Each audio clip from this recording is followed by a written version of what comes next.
come over. Okay. Box itself, is it?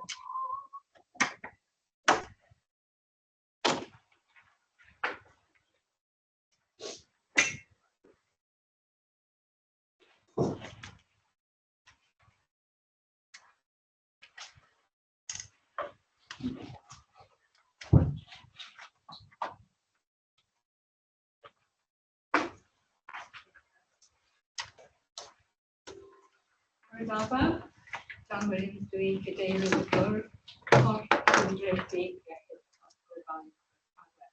Faisal Canisian, who's the last word of the mark, as he often goes down with the Pascal and the Theonia.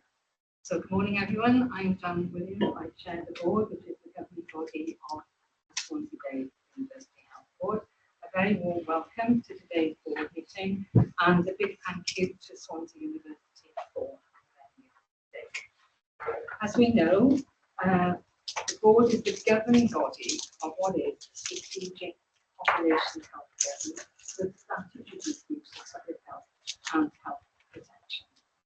The board is the highest level of decision making, and we are the stewards of £1.8 billion of public money to employ over 13,500 equivalent staff, and we're responsible for supporting the health improvement and providing health services for the nearly 400,000 people who live in Swansea and Port, and of course the wider population for our specialists and regional. So you will always hear us talk about finance, workforce, and impact on population health. And we also have to organise ourselves in the optimum way for success. And we are proposing to change the way we're organising ourselves, and we're going to talk about that in today's meeting. Now, through me, the board is accountable to the Cabinet Secretary, and we also hold ourselves accountable to the public. And one of these ways is through public meetings. Our Chief Executive also has accountable officer responsibilities in a personal capacity. We have a programme of scheduled bi-monthly meetings, and we cover the breadth of the board agenda in these, and today's meeting is one of those. It's the last of the year for 2025, but the board will be again being held to account in a public accountability meeting, this time called by the Cabinet Secretary, a new feature in the accountability regime for NHS bodies, and that will be taking place on the 18th of December. The board works to 3 time horizons: the here and now, the medium, and the long term. Often, however, the agenda items do cross one or more of those horizons, and we explain the reasons to deal with that. The board also discharges a significant amount of its work through its committee, and at every meeting we actually take reports from committee chairs. We call them alert, assure, and advise reports to the board, so that the whole board is fully cited on key matters at committee level. So given the role and responsibilities we have, primarily setting strategic direction is always important. And today we have a couple of matters on our agenda in that category.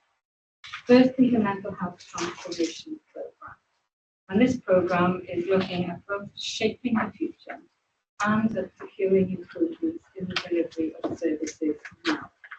The board has said very clearly this year that we cannot tolerate the risks associated with the environments in which staff continue to do their very best for their patients in a very compromised way.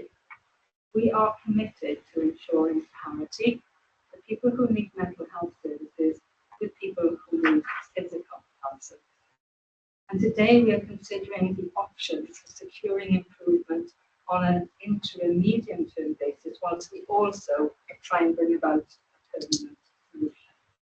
And there is a read from that paper to the paper on capital and estate. And I think it's the first time we've taken the totality of all the issues related to capital and estate at board level. And this paper sets out in stark detail the challenges facing the board, both in terms of current backlog maintenance, but also the use of our land assets and estate in the medium and strategic term. The preparedness for the 2026-27 plan will be referenced today in the And the discussion today will also signal the need for a radical approach to the way in which we use our land, assets and estates, led by our refreshed clinical services fund. The work at strategic level also includes planning, as mentioned, and partnership work.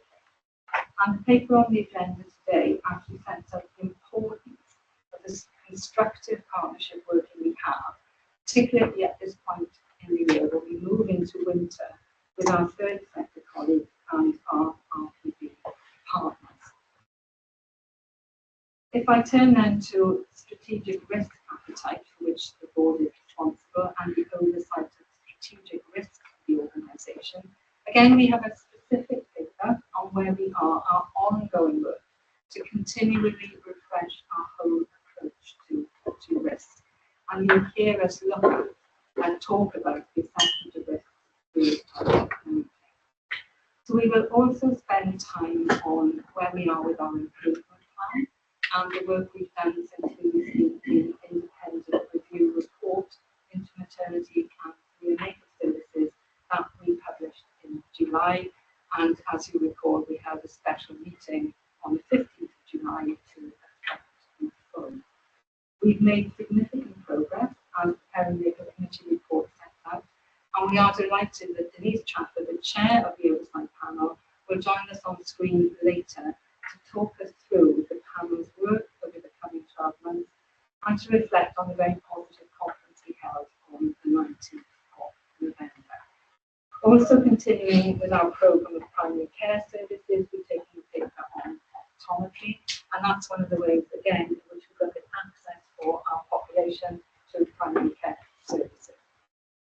When looking at current service delivery, the board always keeps in mind safety, quality, performance and finance all together to make sure that we don't have a bias to one of those factors. But there are times when we have to take a really deep look into our finances, and we are doing so today because we are at a critical point in the year and we have a significant financial deficit, and the last 4 months of the year are going to involve the taking of hard choices and hard action to ensure that we end the year meeting the 58.7 billion deficit target that we have. We always include a section on good governance because we have to see all forms of governance, as I've said, and that includes our compliance with the legislation. So again, we're looking at the implications for us of the new Staffing Act today.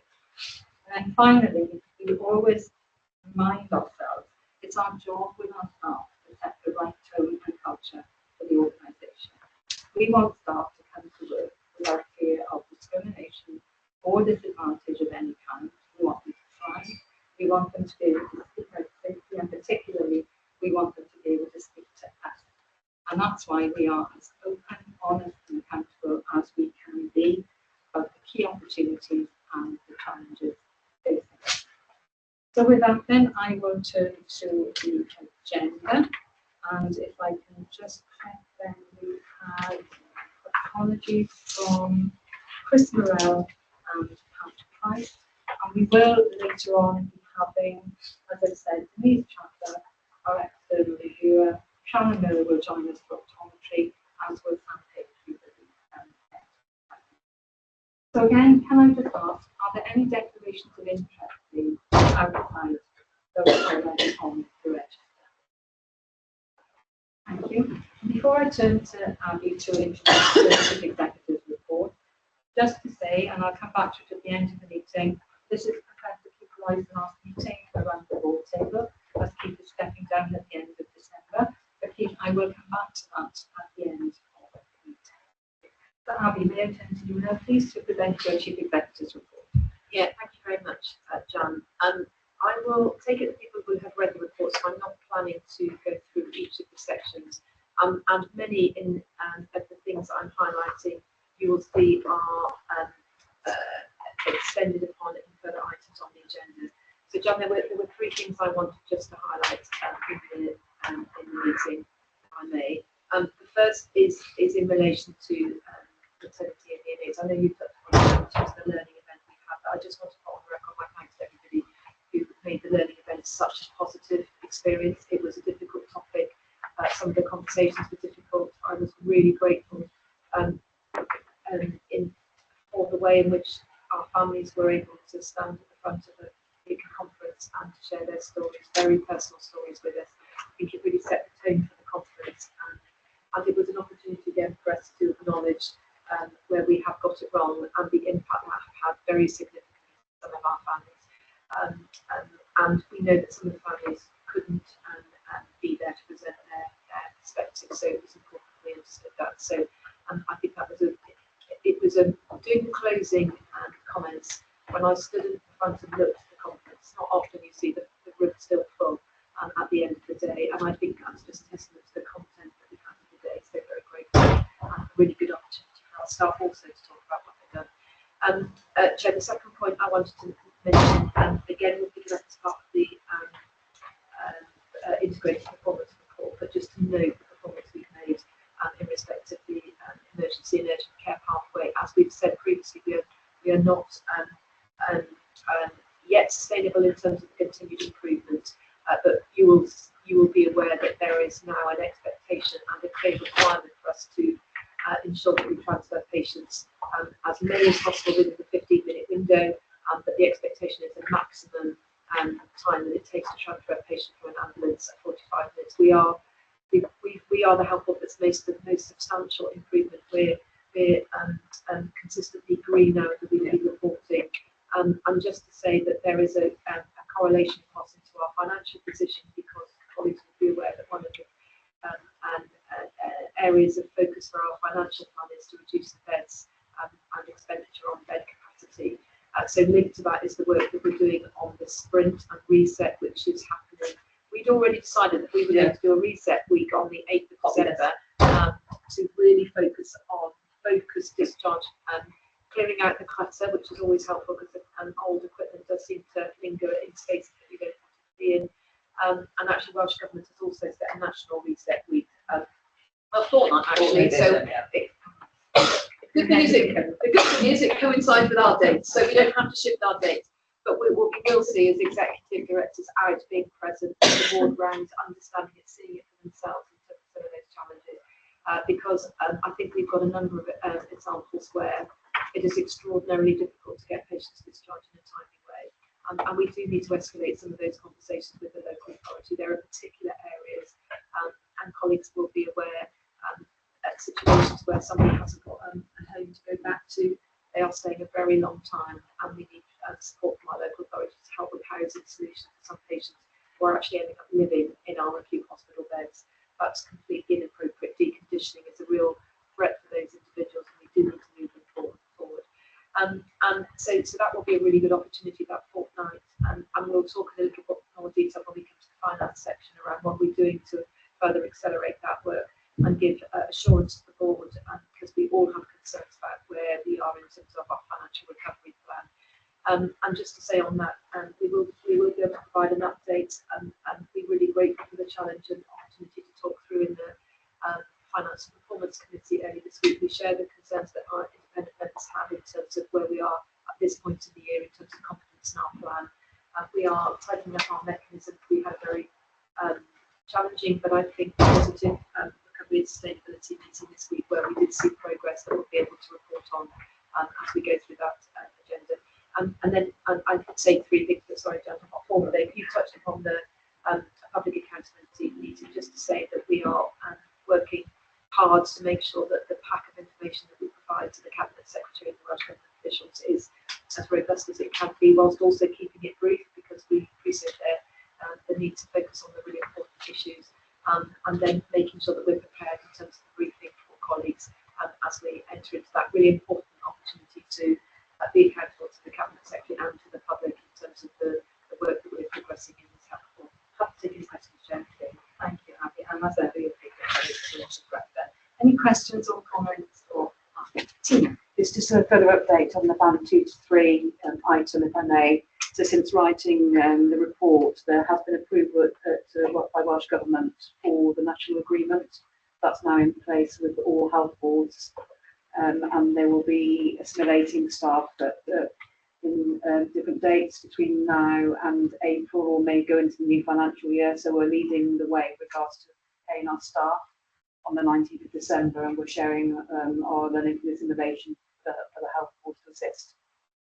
Nicola, please come in. Thank you, Chair. Thank you, Abby, for your report. My questions around the Wales Fertility Institute and the person responsible. Just wondering what are we doing within the service to ensure sustainability and going forward, please? Yeah, two things.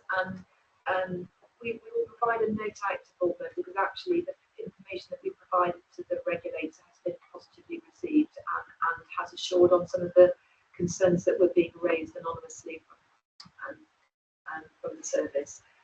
But of course, we need to make sure that all of the issues that were raised, which were about making sure staff are updated on their training and their qualifications and oversight of that is important, and that we've got really good governance around that process.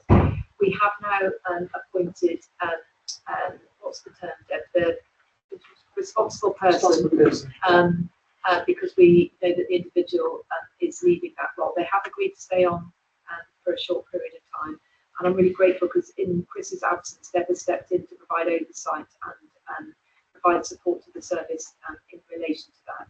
I think there's probably a broader issue in the grand scheme of things. It's a relatively small fertility service. It's had a history of challenge in terms of recruiting and sustaining the workforce. And we've signalled with JCC, who commissions the service, of which we are a partner, that we want to have a conversation about how do we make sure we've got a sustainable model going forward. That will be part of the conversation around the plan, and also our own exploration with other providers around fertility services about what the right model could be. Clearly, we need to ensure that women and their families in South Wales have got access to fertility services in a timely way. But it's making sure that we are assured as a board that we can do that in a way that's sustainable. Thank you. And say I'll be very note out. Yes, yeah. Any other comments? Just one comment, Abby, that I thought you would have wanted to give to the board was the success that we had at the NHS. Oh yes, we did. It was great. It's a real privilege to attend those events, and it was really fantastic that we won 2 awards.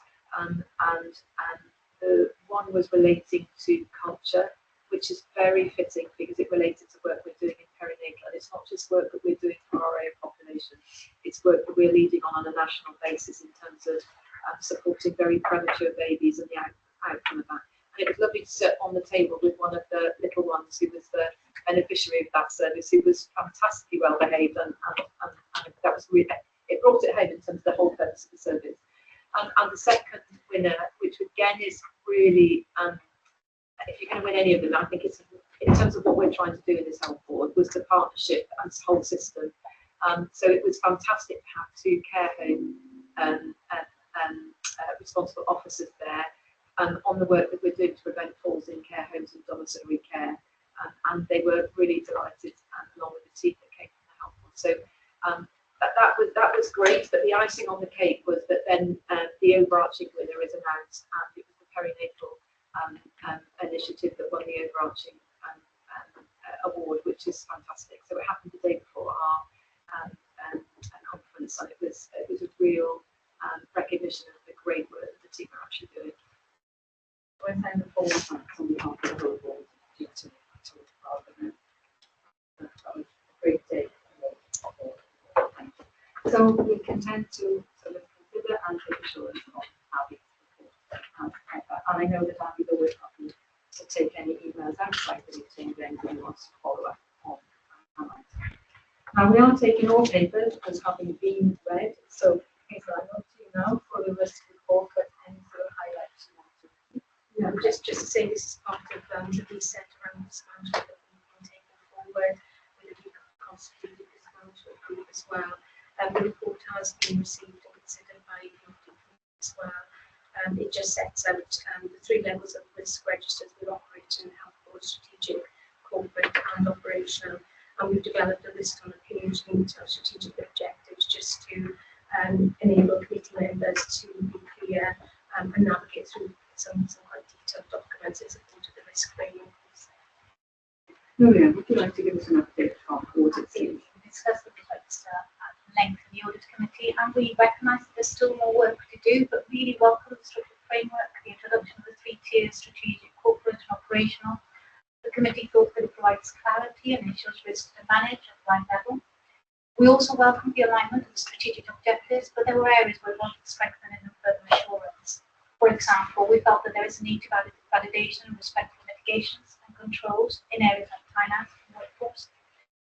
We actively need to drive change, not just use the framework as a reporting tool. We want to see evidence of that.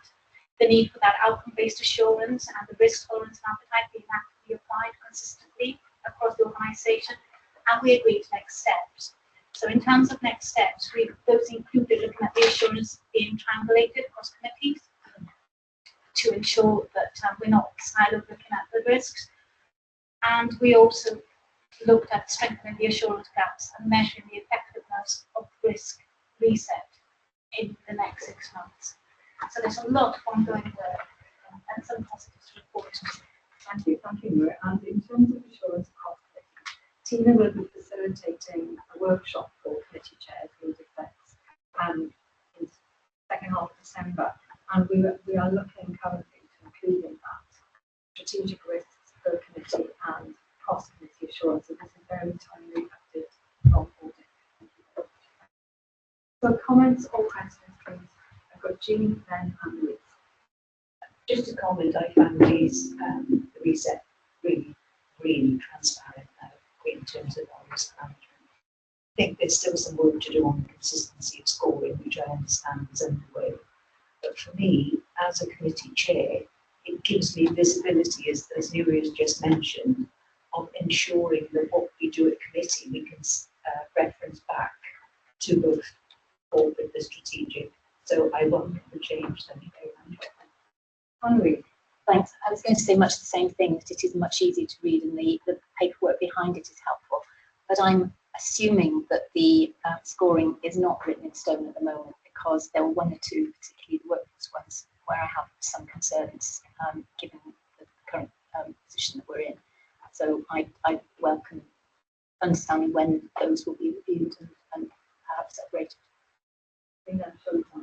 Yeah, we obviously are considering risk at all workforce now, so I certainly think under we do need to look at those scores in relation to objective 4, where they're 12, and actually, if you like, understand the rationale behind them, and then maybe review them if it is necessary. And put a bit more information into the paperwork behind it. Yeah, thank you. Tina, would you like to add to that? Yes, I would agree that we do need to look at the corporate level, the workforce risks in particular, and I think that we do need a reset, and I think there's some missing, and the score, and I agree with you. So I'm going to suggest that we look at those in the February Water Commission meeting, if that's agreeable. So Hazel, if we've received the strategic risk, the corporate risk register, and all the supporting process, so very happy to endorse the adoption and the approach you're taking, and thank you for all the work that you put in, because this is like sort of corporate stuff. You sort of keep going on it, but the reset is clearly trying to say that across the board. So thank you very much. So shall we turn now to our patient story? Thank you, Chair. It seems right and proper that we brought today a story from somebody using our mental health services, particularly because we've got the transformation programme here. So we've got Sam's journey to recovery through trauma stabilisation and the service that we offer around trauma stabilisation. I'll let him speak for himself, and then I'm happy to take any questions following.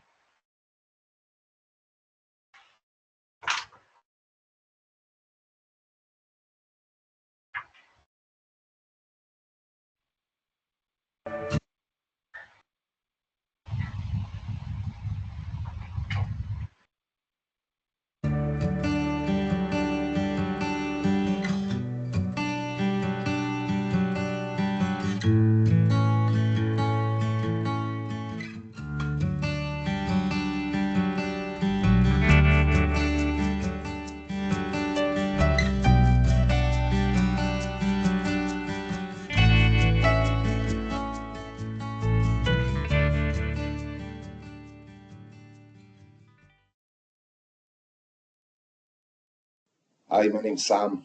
Previous to my accident at work, I never had any mental health problems. It was just a normal day, carrying out my job, and I had life-changing events which really affected me physically and then later mentally. It took me ages to really come to terms with the severity of my injuries and the disabilities it left me with.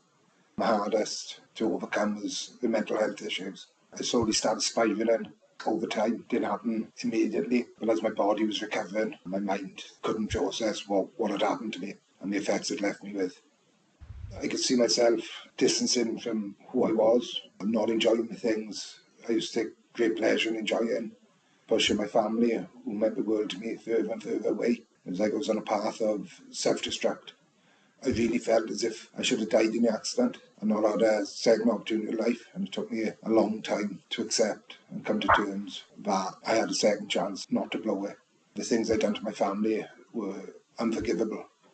I'd always seen myself as being a rock of the family, being your typical man's man, enjoyed a drink, enjoyed socialising. I'd been heavily involved in rugby all my life and in work. I see myself as the leader. I had a lot of men working under me who put their trust and belief in me.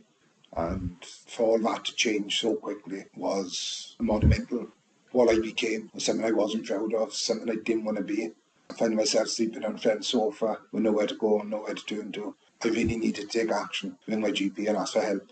After being diagnosed with post-traumatic stress disorder, the first step of that was to undertake a group therapy class, which I got to admit I wasn't thrilled about. I didn't want to say, hi, I'm Sam, and speak open in front of strangers. To be honest with you, my anxiety building up to the first group session really did go through the roof. Many times I thought, it's not for me, I'm going to pull out, I can't do this. But my wife, who I reconnected with, encouraged me and gave me the support, and my kids give me the support to go through with it. And looking back now, it totally changed my life. First session, we turned up online and there was 10 people. During the first session, people were dropping out. You could see people logging out, nothing was for them. I think a group ended up with 3 of us in the end who actually done the full course. Through the weeks, I was really looking forward to going. Some of the techniques I picked up, although not everything, will become useful too. We will find the information which becomes useful for you. They give me tools to be able to cope with everyday life and start becoming me again. You start looking forward to the people sharing in their experiences, their stories.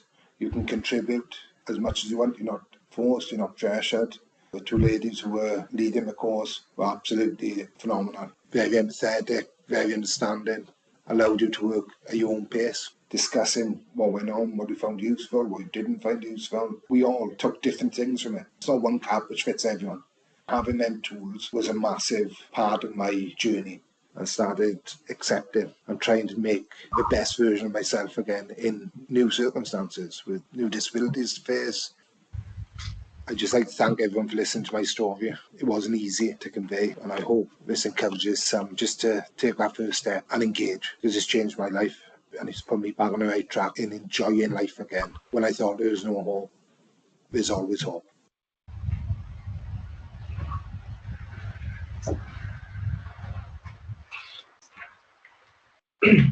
So Sam was very reluctant to engage. He says that himself there. The online service was a way that he felt safe in doing that, and so accessed that way. But it just shows how that experience has absolutely changed his life. The Trauma Stabilisation Group use this story to encourage others who are reluctant to do the same. And I think it really highlights the impact of trauma-focused intervention, and we know we can learn from this in other parts of our service. So a mental health related story with really good outcome. Our psychological services, as I say, are really supporting many of our patients and population. So I hope it's brought that to you today.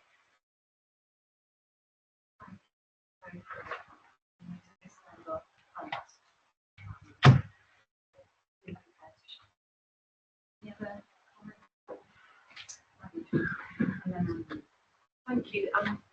As you said, Lynn, it's really heartening when someone is there to give us the story and share it with us, very personal circumstances. really grateful for that. I was just really struck by the sense of mental health healing as well as physical healing.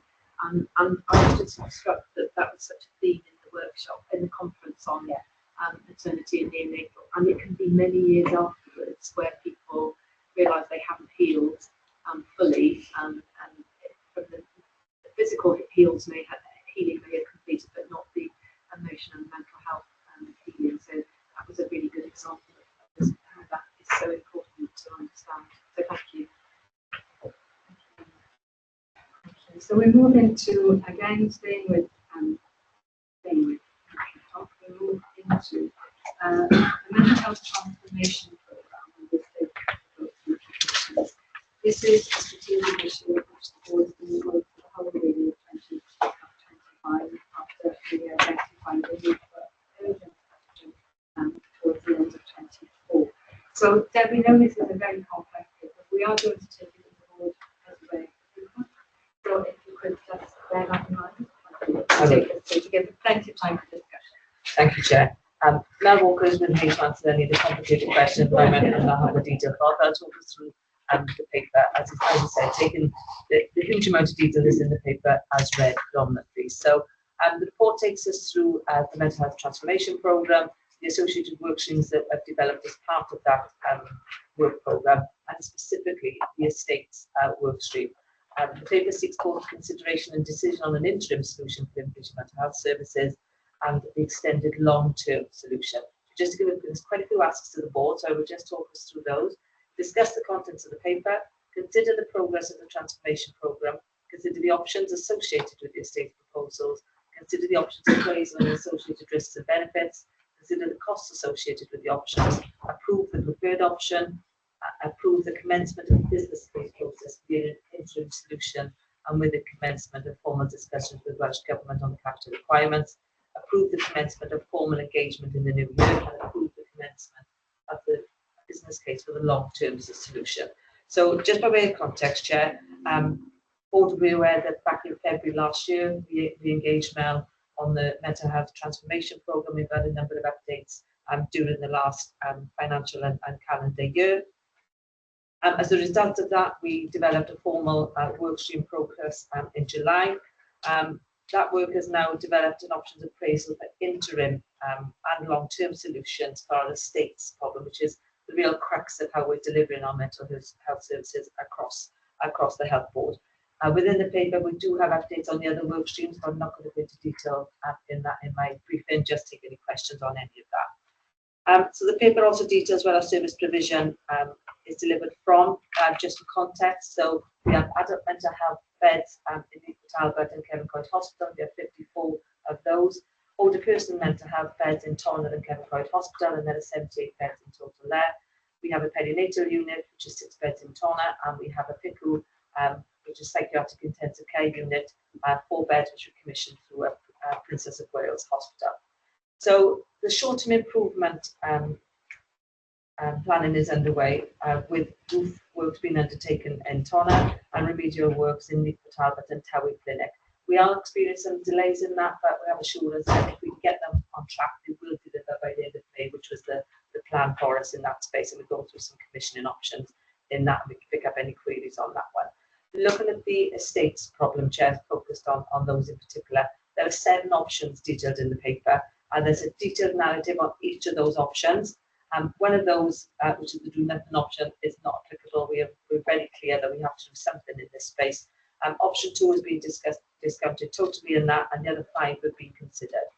At the moment, option 4 is the preferred option, but that is linked in with option 5 if we can proceed in developing option 4 first, with option 5 coming online. Just for detail, option 4 is the consolidation of adult mental health services to Kevin Coyne Hospital and the transfer of older person's mental health services to Neath Talbot. And in option 4, that's retaining services at Tonner in that specific option. It's a 34-month programme, so whilst it's an interim, it's not a quick solution in that space. There's not a lot of wriggle room in that. There's a lot of process to go through, so that is the timeline in that. And this estimated capital cost at the moment is £34 million, which is detailed in the paper. The estimate is that the revenue is neutral in that option, which is reassuring. The paper then goes on to detail plans for engagement, some of which we're learning from engagement already taking place, and that will take place in the new year. The longer term programme is also included in that then. The SOC has been developed, it was endorsed in 2021 by Welsh Government with an aim to progress into an outline business case. That was paused in 2024 due to Welsh Government's capitalisation prioritisation process, and unfortunately that wasn't prioritised in the recent review of that 25-26. That now needs to be revisited alongside that. There's a brief estimate on what that work looks like. It's a 7-year timeline with an estimated cost of 214 million, so a massive piece of work for us.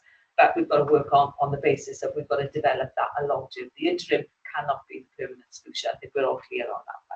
There are some issues that we've got to work through in regards to that. So, for example, in Neath Talbot, we have a PFI establishment in Neath Talbot that always delays things, which I think plays into the 24-month timeline. And some of that options is around relocating services. So in Moorgee, for example, that's used for outpatient services at the moment. So we need to look at how we configure the services to support that. But they would be a priority to do that within the options. And just for clarity, to support ongoing forward in the new year, we will set up a formal transformation programme board. I will chair that from January onwards, and we've already secured dedicated project manager support to make sure if we get the approval that we require, we can gain the traction that we need with the right support in place. So I'll stop there, Chair. I'm sure there will be lots of questions on the detail, and I'll try and answer some, but I will probably hand over the majority of it. In the paper, as we've set it out, we sort of truncated what we're asking the board to do. Of course, as Deb said, there's much more underpinning what members are being asked to do around options, appraisal for risks and benefits, and the formal engagement. So when we come to the recommendations and decisions, I'll read those in as well, if that's okay. The paper's given us a truncated synopsis there. So I'll open it up for questions or comments. So I have Jean, Anne-Louise, Nicola, and Steve. Jean. Thank you, Chair. Before I get into any sort of granularity of detail, there are a few issues that are uppermost in my mind. Because I've seen some vast changes to the finances and the costs that are being produced in this report from what we initially heard, I have grave concern about the finance being managed tightly. Because what we do not want as a board, or certainly what I would want to my end, are any surprises. So whatever we choose, whichever way we choose to go, we do need to understand what the costs look like, what the finance looks like, and we do need effective pulse reporting along the way. That's my first point in terms of finance. So please make sure that we know when we approve that those figures are the correct figures and we don't get any surprises further down the line. The second point I was concerned about was pace, because it seems as if we've lost a bit of pace through the summer, and in terms of what we're dealing with, we cannot afford to drop behind the programme scheduling.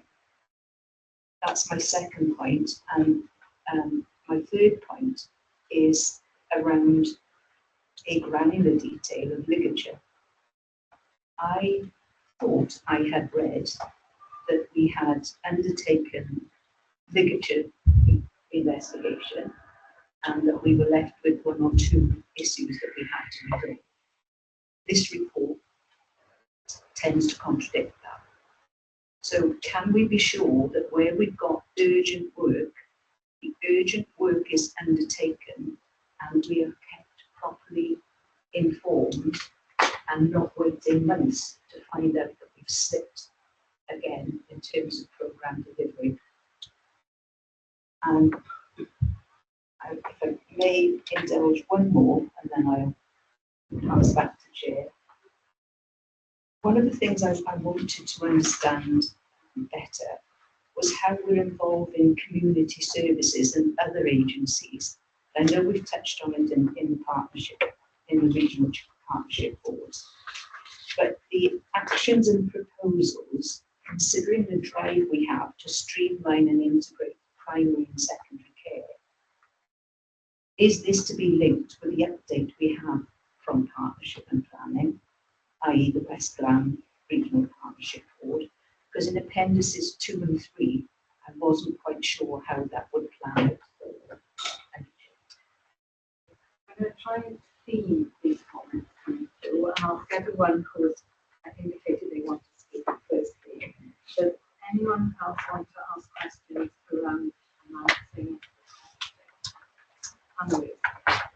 My question is about the significant reference to the infrastructure problems on the Kevin Coyd site, and whether reparations to those, presumably because it's Victorian sewers and pipe work and all the rest of it, whether that's included in the £34 million, and whether there is an annual maintenance, because the temporary changes are likely to last a long time, maybe up to 10 years before the permanent solution is ready. And it didn't sound in the report as though this infrastructure would actually last that long. There may be a major outage somewhere, and it potentially is very expensive. And I wonder whether that costing has been included in plans. Hi, good morning. Well, hi. Did you have a question around the financing of the whole proposal? No, my question is around engagement. It's not around financing. Thank you. Can I come back to you then, Claire? Of course. Yeah. Nora, did you have a comment on? It's related to the significant gaps in workforce, and it's around, is this something that just realize that? Is it a recent phenomenon? Have we been carrying this for a while in terms of risks and just escalated them now? And the second part of that is what conversations are you having with finance so that it aligns to what we're doing in terms of bridging those gaps. Thank you. So, Andrew, are you on the finance? Yeah, just very quickly.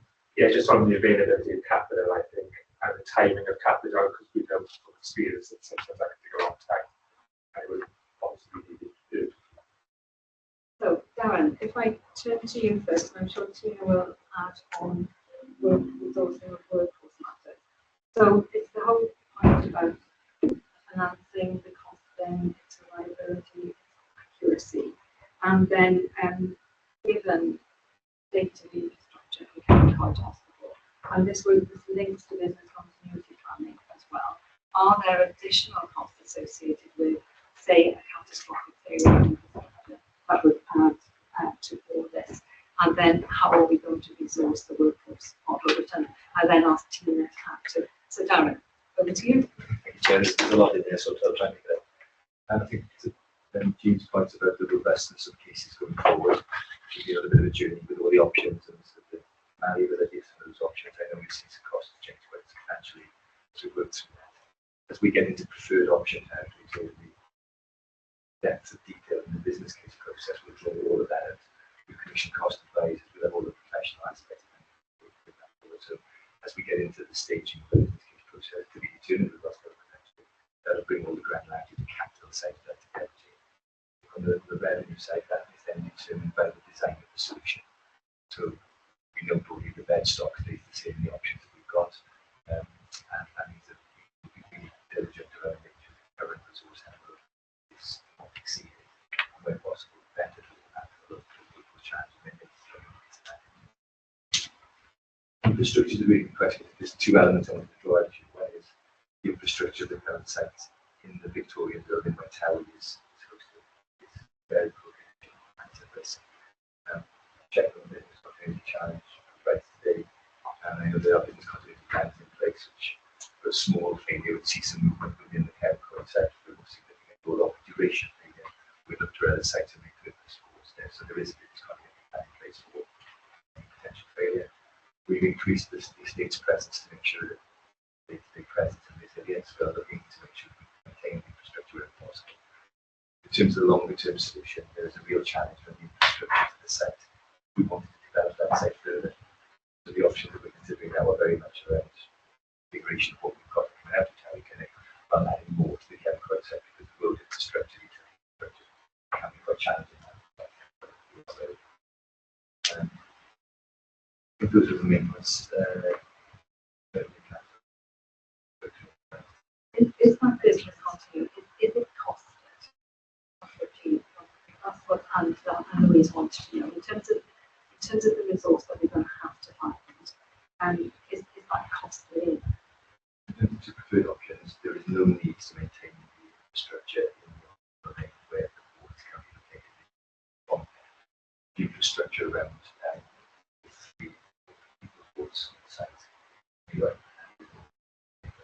the challenges to move across, should there be a gap at this time, we would refer the capital special capital program to invest and then have the discussions possible. Yeah, I think Darren's right. That there are two time horizons. There's the time it would take if we end up going with the interim solution that's presented and working that through, and that's what gets delivered. There's the time that it will take us to deliver that, and with every day, the risk in terms of that site are there and present. As Darren's described, we have described an immediate solution if there was a catastrophic failure with supply of any of the services. That would need to be a short-term measure, and we would then need to work with all of our other helpful partners, as you would in business continuity mode, about how we would address that. It's similarly to the work that other helpfuls have had to do when they've had a significant failure. I think the important point is we would need to keep up with the maintenance as in a really timely way, the way that Darren's described, making sure there's much greater presence from the estates team to fix things that break or get damaged quickly in that interim period. And I think that's one of the things that we saw, that those things can happen quickly, and we need to make sure we're really responsive in terms of how we respond to those things. Because in Melanie's report, it refers to the poor maintenance of Ysbryd y Coed, and if that's the case, do we have anxieties about that, and whether that would cope with any changes that were made there? Now, would you like to hear? Yeah, to the last point, so in the information that you have and how we ended up with the proposal we have, there has been it includes estimates for the repair of Ysbryd y Coed to a level that would then and a refitting that would allow it to be for adult provision, because of the higher and a different requirement on that. There are not concerns that have been raised to me or in any meeting about the infrastructure for Ysbryd y Coed in the same way, because as I understand it, when that was built, those were fixed. The issue is the infrastructure and for Towie and for any new builds that would go on there. So if there's something new built in there, whether it be housing or new provision, the amount of work on the infrastructure would be huge, to use technical terms of finance. So the numbers you have they're not the thought to pick up Jean's point. The numbers we now have are significantly bigger than the original estimate. But that is because, as I understand it, that when the cost advisor, so it's part of the process, the cost advisor is asked to do more detail. It's the next stage of that. And the cost advisor costs have gone up, and from the original estimate to quite significantly more. They have that external verification, so they are more reliable, and the fees cost, which is about a third of the cost, is driven by the build cost, which is about 2/3 of the cost. So it would be for Dan to say whether they have to give it up, but they're not the final figure, and that should be part of the work as we go into the details. Dean, did you want to come back? Yes, please, if I may. Given that we are where we are in terms of financial management across the piece, and this is a significant spend for anyone, but we have, as I understand, Deloitte's looking at this as well, because we're looking at out of area care, etc. Can you give us comfort that the interim management, whatever option we choose, because of the overspend currently in mental health, can you give us confidence that there is a handle on the finances that we need to maintain the service, but also to manage the transition properly? One of my concerns is that we don't have the metrics that we need to understand what the quality and safety risks might look like. And we don't want any harm coming to our patients in the interim. But also it's vital for us to understand what the current spend is, how it's being spent, alongside our longer term ambition for this. And I don't have comfort that we've got transparency of that. So I'm happy to comment on that. Thank you, Jean. That is a really important point, because what we've seen in the paper is that one of the strands of the work programme is around the workforce and right-sizing the workforce. What we have, so 3 comments. We will formally set up a transformation board, and Deb is going to share that. That will come into play in January. We've got programme management source for it from within our organisation and reprioritise the work of a colleague to enable us to support this, because Helen has done a great job, but we need to really embed this in this business as usual in terms of the transformation programme. We will need to make sure that running alongside the work streams is the financial oversight in terms of cost of delivering the service and right sizing the workforce as part of that workforce model. At the moment, we do have different perspectives. So Deloitte have given a perspective to some aspects of the service. We've obviously had a review from the performance and improvement team, which didn't comment on the financial position. Obviously, this is a ring-fence allocation, so in terms of there's a level of protection in terms of the service. But what we've committed to doing is sitting down with Mel, with the service group, with Darren and Steve, with Deb, and with Deloitte to make sure we triangulate those things. I think it probably would be helpful to, at some point, to have performance and improvement in there as well in terms of their benchmarking nationally, so we can get a handle on that, because that's really it's really important. And of course, it won't be static; it will be dynamic, because we're changing the service model. And we've talked about things like we don't have a 24/7 safe place crisis that would prevent an admission, for example. So if you need to come out of your home environment for a period of time, at the moment the option is coming to an inpatient provision. We need to make sure we've got some of those provisions. That doesn't need to be us providing it. That could be an extension to the third sector provision that we've got locally. So we will need to look at the totality of our spend, which has gone up in line with allocations. What we need to work through with the service group is how we make sure that we're making the best use of the totality of that. So we do know that some of the expenditure that we want to bring down is in relation to continuing healthcare, placements of patients, which are a real driver of the position at the moment. And we'd like that invested as part of our core service. So it's working through how we utilise the totality of the spend, recognise we do have to achieve the financial sustainability overall. But that finance group, I think, will be the start of really working that through together. And then just on the capital governance, it's probably come up when we talk about the estate further on, but we are establishing a capital management group meeting, which we've not had running consistently, which will be Marie from the, where is the capital planning long term, because it needs to run alongside our clinical services plan. We need to make sure we're prioritising appropriately. But what it also does is provide oversights of the governance of individual programmes. So we appoint a responsible officer for each programme. There would be one identified for this, and it's their job to have a really clear governance process about making sure that the project remains and the programme remains on track from a capital point of view. And we report that into government every month as part of our, or is it 2 months? I can't remember, the capital review meeting with Welsh Government. We had that yesterday. So we can set that all out, and I think that will be helpful to make that explicit in terms of we are tightening up that governance and oversight. Because one of the things we have seen is that costs in this sector have gone up significantly, and some of what we're seeing is that playing out.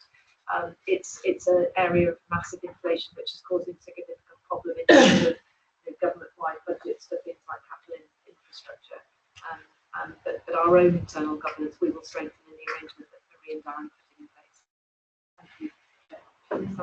Yes, thank you. Any other points on finance or capital before I turn to Tina to talk us through the resourcing of the workforce and the right sizing? Can Tina come in first? Or are you on finance? Hold it a little minute. Just very quick point. It's been a very helpful discussion. I know that Mel has previously described the importance of the community services in terms of organising and transforming services. Can I get some sort of assurance that we costed in the basis on which those services will be transformed in our thinking? So we've only spoken about it in relation to the capital costs of the build, but I'm talking about the revenue costs of transforming the services. So that's what I've been referring to, yeah. Can I finish the point with Tina and the financing of workforce? Because I think your point relates to the wider service model and the engagement of primary and community services, really, which now we're on top. So, Tina, shall we take our workforce? Yes, so we're doing a strategic workforce plan for the service, so a 5-year strategic workforce plan. But to make sure we've got the baseline right, we've been reviewing the staff templates, and Liz has been leading the work for the nursing and healthcare support worker templates. There's further work to do around the other staff groups and that. It will require investment from the work that we've done so far, and that will be worked through in the planning round of this year. But we have that heavy reliance on the temporary workforce, and some of that cost will be covered in the variable pay. I don't know, Mel, if you want to add anything to that? And well, I entirely agree with that. And Tim, to Lorraine's point, my role is not into performance managing the organisation, so the others can answer that in particular. But to Abby's point, until you don't have any kit in mental health really, so your whole financial position will be driven by staffing, and the right push down on temporary staffing can only be achieved, and the quality and safety aspiration can only be achieved if you have the right establishment, and the work shows that you have, and you were aware of that anyway. So focusing on those staffing is a start, and then the next piece of work, exactly as Tina said, is what are the other roles, and what are the developmental roles, if you like, the alternative roles, so you get a total picture of staffing. So I think the challenge at the moment for you is how do you, as Tina said, get that into your next year planning in a way that's doable, because if in a world that we can't possibly imagine, you could suddenly go, here's millions of pounds for new staff, your recruitment opportunity is fairly limited anyway. So it's how do you invest, enable the improvement in quality and safety, and release the excess spend on temporary staffing. And then to Jean's point about all the moving parts, which is also connected to the model, is that right? So I pick that all up at once. So you are all correct. So I don't want anything.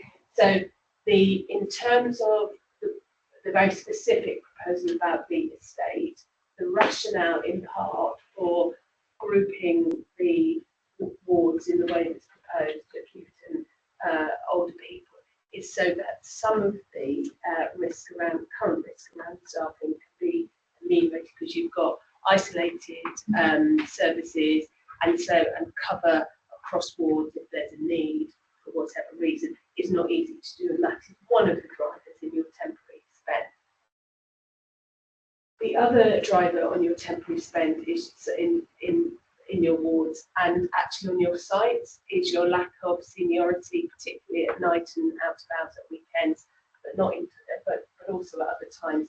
So again, you are recruiting or using temporary staff when there's a particular demand, and so again, as you begin to plug those and the plan is prioritised, then that would begin to help that. So you've got a service opportunity in terms of moves, and then an agreed, albeit it needs to be finalised, seniority and new number of staff that need to be addressed and balanced off against your temporary spend. But temporary staff is about 30% more than a permanent staff, at the same rate. So you should be able to see that. To Keith's point, and these things are all connected, obviously, about the service model. So we have focused on acute facilities out of necessity, but the service model, which will report, it's on all of the community and inpatient, pull that together in by the end of December, and an update can come in the update report in January. But to reassure you, absolutely, there is, I can't say that's all pinned down at this stage, and I'm not promising that it will be by November, but the importance of that connection, as you describe, is absolutely part of the work. And the discussion about aligning the geographies better, and you and I talked about that separately, and releasing the pressure on consultants around outpatients, etc., are all part of that. So the intent is to get to a better place. I can't promise you that because the work isn't completed, but that is the driver to deliver. Can I just check, there is a wider community services review underway as well. Is that connected to this work around power system service model? It's not specifically looking at mental health. We haven't specifically included it, but the fact that we can include community services review will undoubtedly roll over into the mental health services as well. And just to give some assurance in that space, Chair, as part of the work we're doing in the regional partnership with RPB, mental health service transformation is one of the 3 work streams that we're taking forward together. So we are really conjoined to making sure that we've got joined up services between the RPB with third sector services as well, and make sure we're making the best use of all of our resources. We have to totally enhance our community services. That's the only way we're going to reduce the cost we know with our inpatients and our out-of-area patients as well. Yeah, just reminding ourselves when Mel presented the kind of tier model of care, which is very much coming through. So from the national strategy around open access model of service right the way through our tiers of care. And Mel's right in terms of needing to look at all of that, including the huge amount of work that's undertaken in primary care that is core GMS service provision, and all the way through that this gets tiered through to those with most severe and enduring mental health. And Mel's right that we focused on the thing that we need to fix first from a patient safety environment, care environment, and we're really grateful that we're able to do that in the context of the service model. And those affected by the kind of the service change in terms of the configuration that we've described here in terms of inpatient provision will be a very, very small proportion of the total mental health population. The community by design, I think, is the opportunity where we'll knit this together. So colleagues will probably be aware that there's a national initiative being led by the Chief Medical Officer, which is all about what we've described in terms of the model of delivering as much as we can close to home, really working and developing our cluster approach. And we had a workshop weeks ago, and GPs talked very positively about the need to absolutely align across with the mental health improvement work. And there was a really robust discussion afterwards in terms of conversations between service group directors in terms of making sure that we were on the same table when we were GPs with a real keen interest in developing that mental health provision. So I'm assuming then that when this whole thing comes back to the board in March for final decision, and the programme board has been established with a number of strands, but we'll have the total operating model available, and that will speak to your point, Keith, about how does the whole thing hang together from primary community through with a full costing schedule, because that will have to come to the board as well. Coming back to Jean's point, the board can't make a final decision without being absolutely clear on the resource position. The board cannot spend money that doesn't have recognising that it is a priority. But even though Keith is leaving us from the board, as a professor of psychiatry, you're keeping an eye on this, Keith, aren't you, in terms of mental health transformation. So thank you. So does anybody else want to ask questions about the service model? This is the appropriate place it should sit.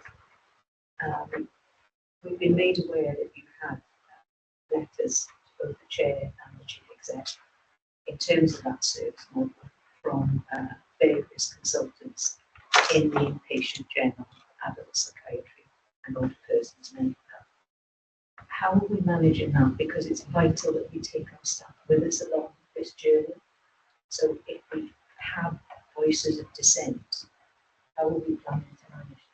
Thank you, Julian. That's an important point because the board will put on record we've had the letters, Abby and I have responded. And Mel, if you can say how we are engaging all staff. Yeah, certainly. And I've just noted Jean, you asked about ligature risk assessment. In terms of staff engagement, there are a range of ways that's being undertaken at the moment. So there are general engagement discussions, which are newsletters, drop-in sessions that are either online or some face-to-face, and those regular updates on the transformation programme, and they'll take details about RIO, but then there's been some dedicated discussions about RIO, and in terms of the inpatient provision that we're talking about, there's been dedicated sessions about that, particularly for the whole subgroups that have been or are likely to be affected, and staff sides have had discussions as well. But that is ongoing work, so it's not complete. And what has been done is an open offer to, if people want to raise queries or discussions, they can do. So there's a range of ways of engaging. In terms of the consultants in particular, the older people's consultants had meetings, dedicated meetings early on, and raised a number of concerns, and then some suggestions about what might be alternatives. And those suggestions were discussed, and there was one in particular which was about whether all adult services would move, which that's explored in quite some detail. Darren's team had a look at it, and that's been shared back that that was not a viable proposition, both from the state and location point of view for the types of services. After that, and once they've been fed back, a letter then came to Abby and Jan up to the board from which described concern about the proposals, and that in particular, but not only, older people services would be disadvantaged by the choices. On exploration, it became clear that that was a very strongly held view from some consultants, not all consultants, nor the majority of consultants. So there was an event last week on the day before the maternity leave, which was an open invite for all consultants, mental health and learning disability consultants. We presented the information there and had a discussion in that event, and there was a lot of support and positive support for the options.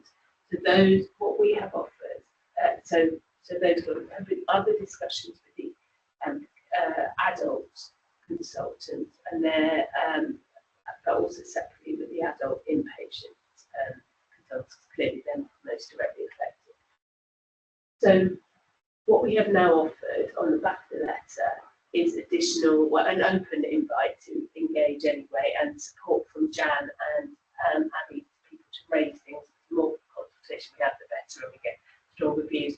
But there are sessions that are set up. So there's one with the older people's consultant set for next week, which is particularly about the moves and the options. But there is also another meeting which I'm having with them, which is about a more general discussion about their services and how we might support them through that and changes their work. The older people's consultants have a range of views, which not surprisingly is those who are covering Usford-Accoyd would rather not leave Usford-Accoyd and feel their services and patients are compromised, and others think that should be moved to Newport Talbot with refitted water is a good idea, and there is a willingness to discuss a new model. So we can bring more detail back on that as it evolves, but they are. I think Steve and then Andrew want to comment. Yeah, I was going to pick up to Jean's the theme of pace. I was going to pick up on that. So can you come back to that? Sure. Andrew, are you on the So the students model, like, right? You on that one then? yeah. So I think it's great to see all the work that's going on in mental health, and I think we should congratulate people for the progress that's been made on understanding the situation and trying to get to grips with it. I'm particularly pleased to see the developments with digital as well. And I'm just aware that both the estate and the digital work has the ability to shape the services of the future, and they offer us a potential to think differently about what we do with the service model. And then somebody famously say that, we shape our buildings and they shape us. And then I think that's true about digital as well. If we implement things in the wrong way, we can constrain our productivity in the way that we work in the future.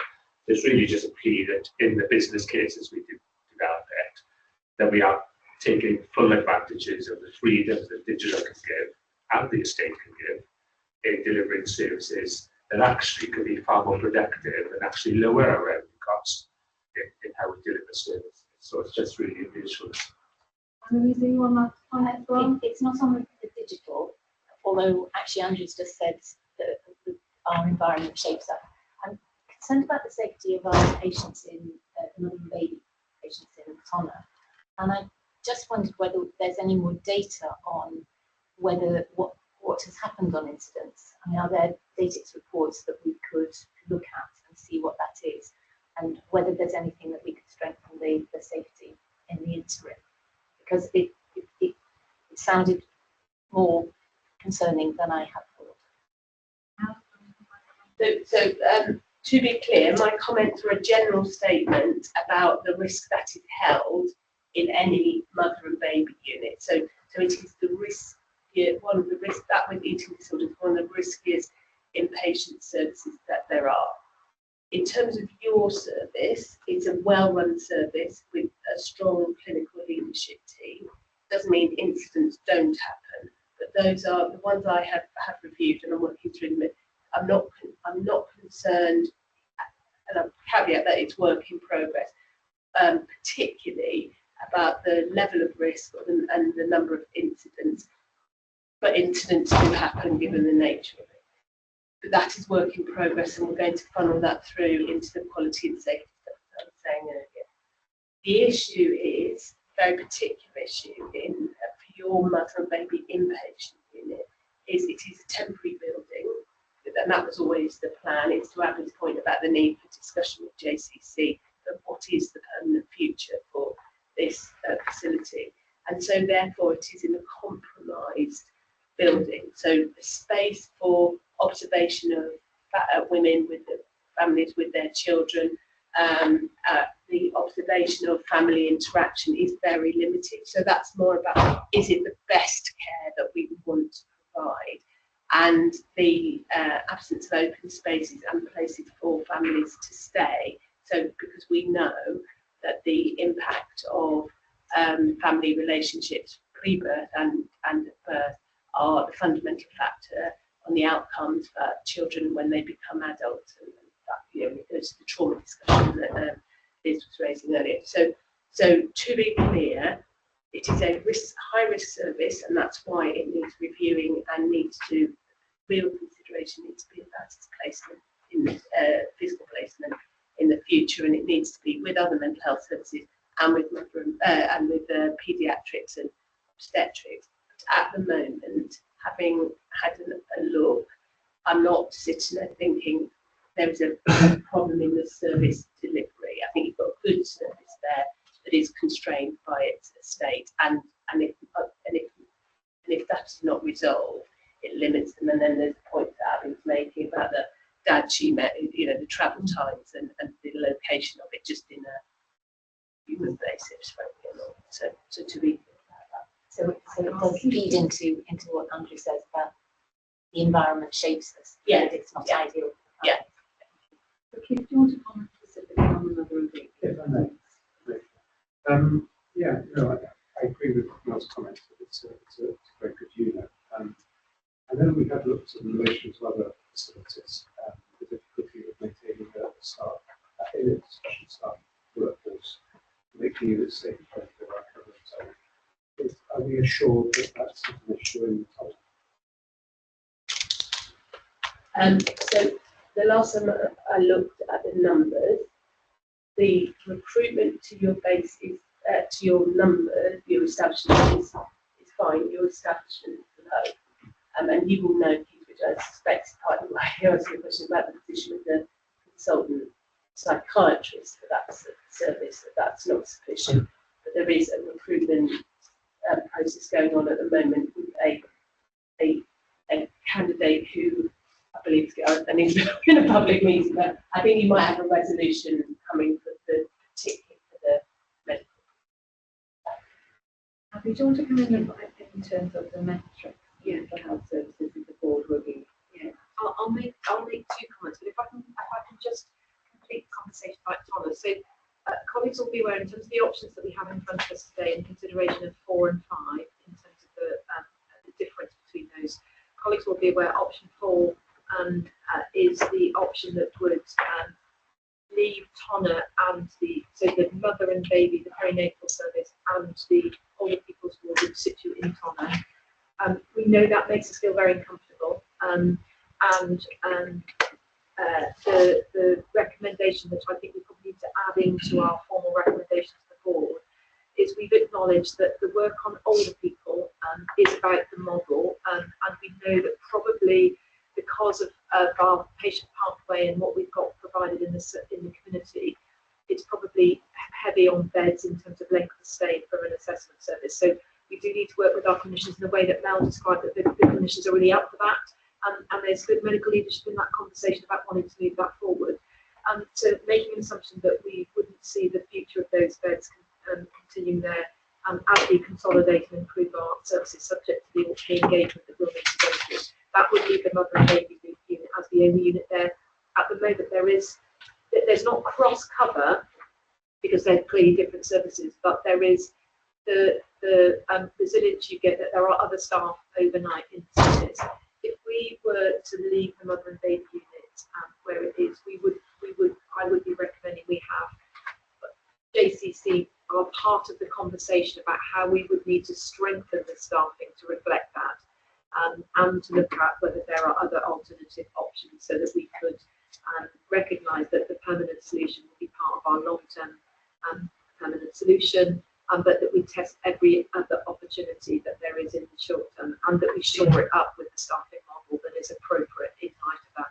I have flagged it to the other chief executives because there's oversight from the National Perinatal Group around this, and I've encouraged chief executives to come and have a look themselves. It's their patients from South Wales that they're caring for in that environment, so they want to see it. But that's what I'd be recommending, that the conversation with JCC is around how we, as Mel said, make sure that they are properly funding and we are able to recruit to a workforce model that is reflective of a service that is in a building that's not fit for purpose, and it's not well situated in terms of geography, in the way that Mel described for people to access in terms of partners in particular visiting their loved ones who may need to be admitted there. I'm going to suggest we add a recommendation on that we actually approve the informal discussions with the JCC around the relevant matters that come out of our discussion. So, Nicola, you've been waiting patiently to come in. So, we've still got the issue of pace, and then we've got the issue of service user wider engagement to come, and then I suppose we're going to move into the option. Mel has to come back at some point to talk around anti-ligature work. So Nicola, is your comment on any of those, or not service delivery? It's regarding it's got the temporary adult placements. So I'm just wondering, where are we with those? Looking at month 7, it's our biggest overspend. So I'm just wondering, are we making sure that we're building at capacity long term, but what can we be doing short term as well? It's a really good question, because we are incurring significant out of area cost currently, and in the operating model we have to ensure that we know what we're doing there. So who wants to comment on that? Yeah, so we had some success recently reducing our out of area placements, so probably about 4 or 5 weeks ago that number was down to 3. Previous I had been around 28, 29. Unfortunately, we escalated back up to that number within the next 2 weeks after that. So we can manage it. I think it does depend a lot on what patients presenting with. So our infrastructure, as we know, with individual and seclusion suites is limited. So if we need that facility, then the only option whether it's afforded to place the patients out of area. But we are trying to work. It generally happens over the weekend period when the dedicated sustainable staff are not on site. So what I'm doing operationally is working with the team to make sure they've got a clear plan by a Thursday on how we get through the weekend period, keep locally as many of those patients as possible and only go out to area when there's absolutely no option if it's that patient safe on a local basis. You'll be aware we went to Somerset a few months ago, met with the team there. They've managed an initiative onto the reverse of your next patients, that the bed number is the bed number and you do not go out of area and you manage across the community services and into beds. So we tried to engage with Somerset on how they did that. We need to push a bit more because unfortunately that's been a bit slow forthcoming. If we can't get that engagement in place, we'll be looking at how we do that ourselves and how we will. So that's our new service model, is how do we keep all of that in, using our community services across those boundaries at the same time. But we have reduced, but we just need more focus to make sure we are concentrated on the efforts to make sure we keep them locally. Thank you, Deb. I had a long conversation with the chair, Rima, of Somerset recently. And of course, what they've done there, they actually transferred money from acute content and they'd set themselves up a really strong infrastructure of crisis care in the community.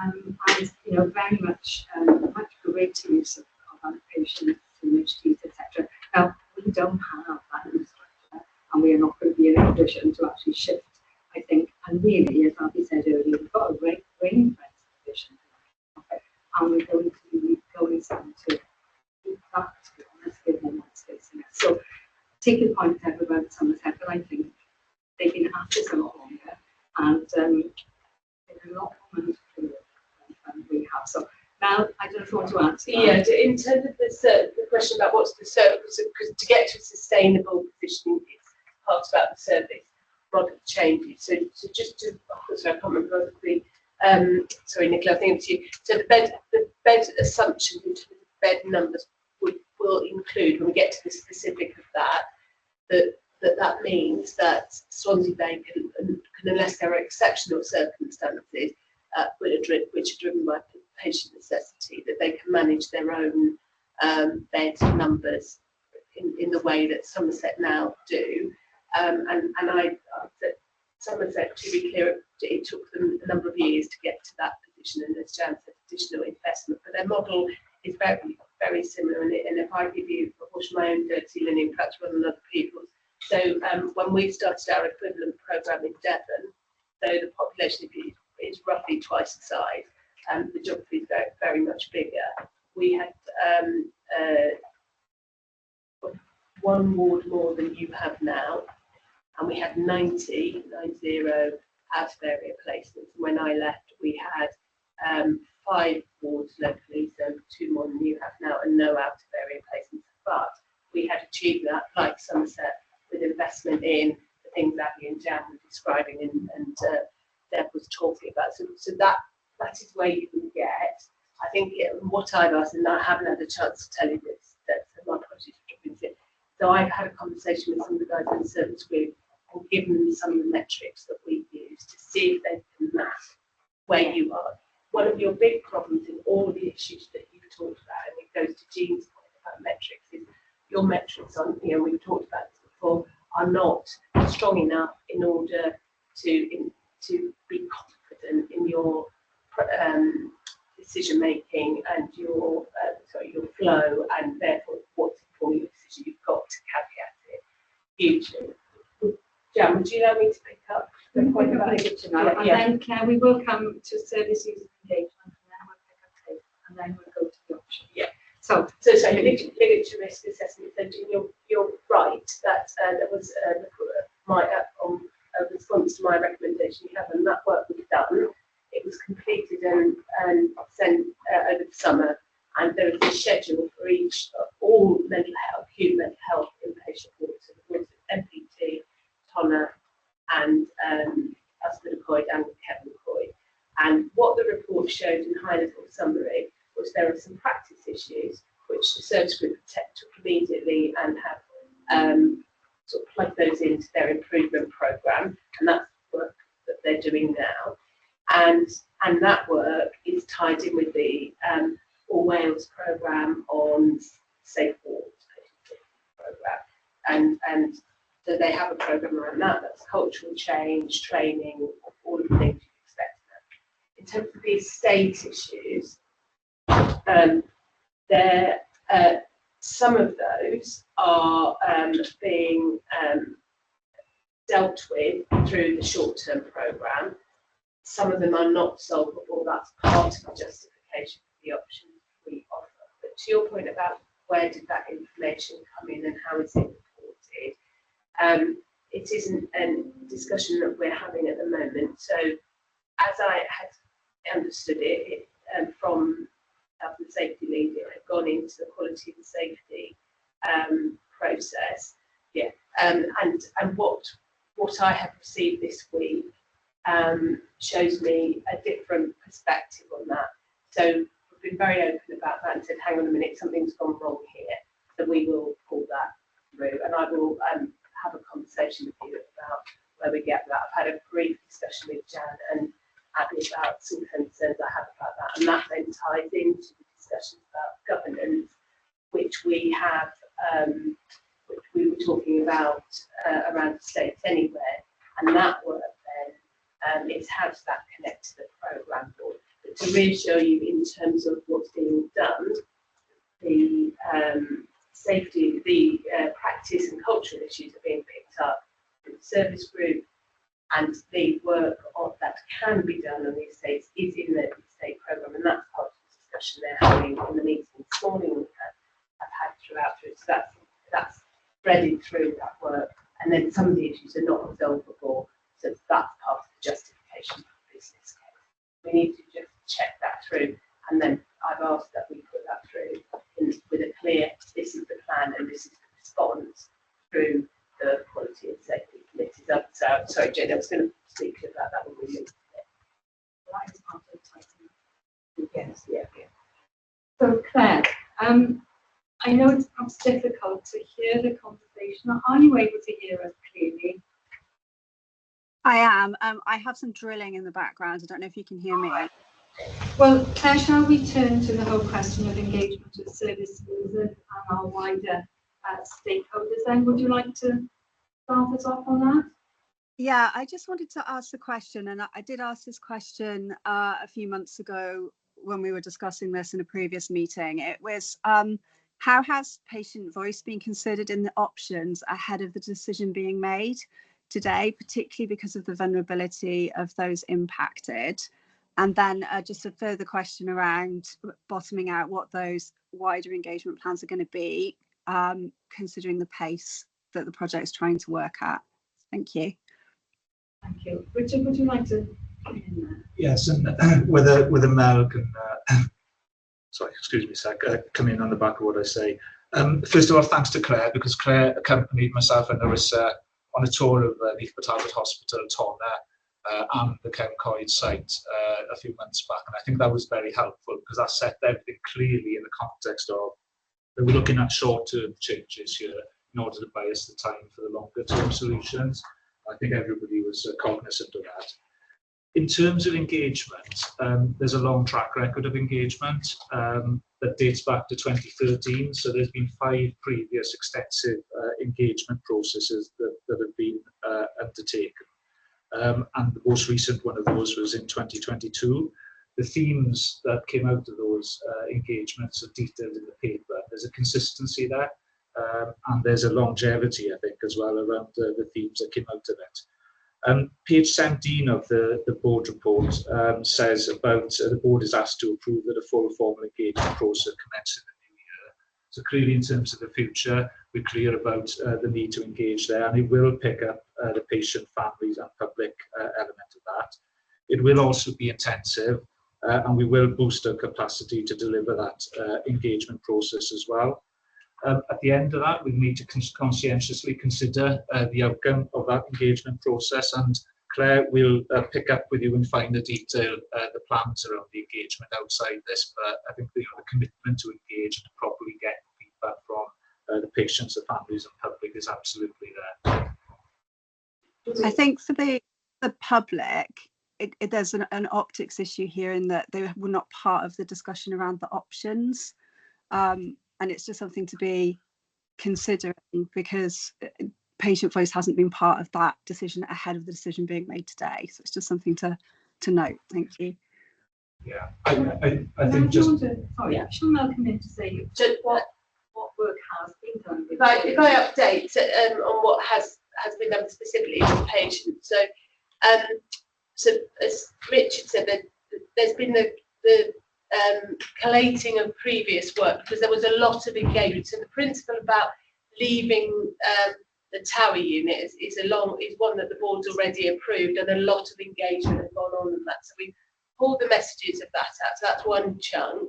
Then the health and the quality improvement team, the people who actually produced the patient story earlier, they have gone to the current inpatients on the wards to have conversations with them, and they are collating all of that information.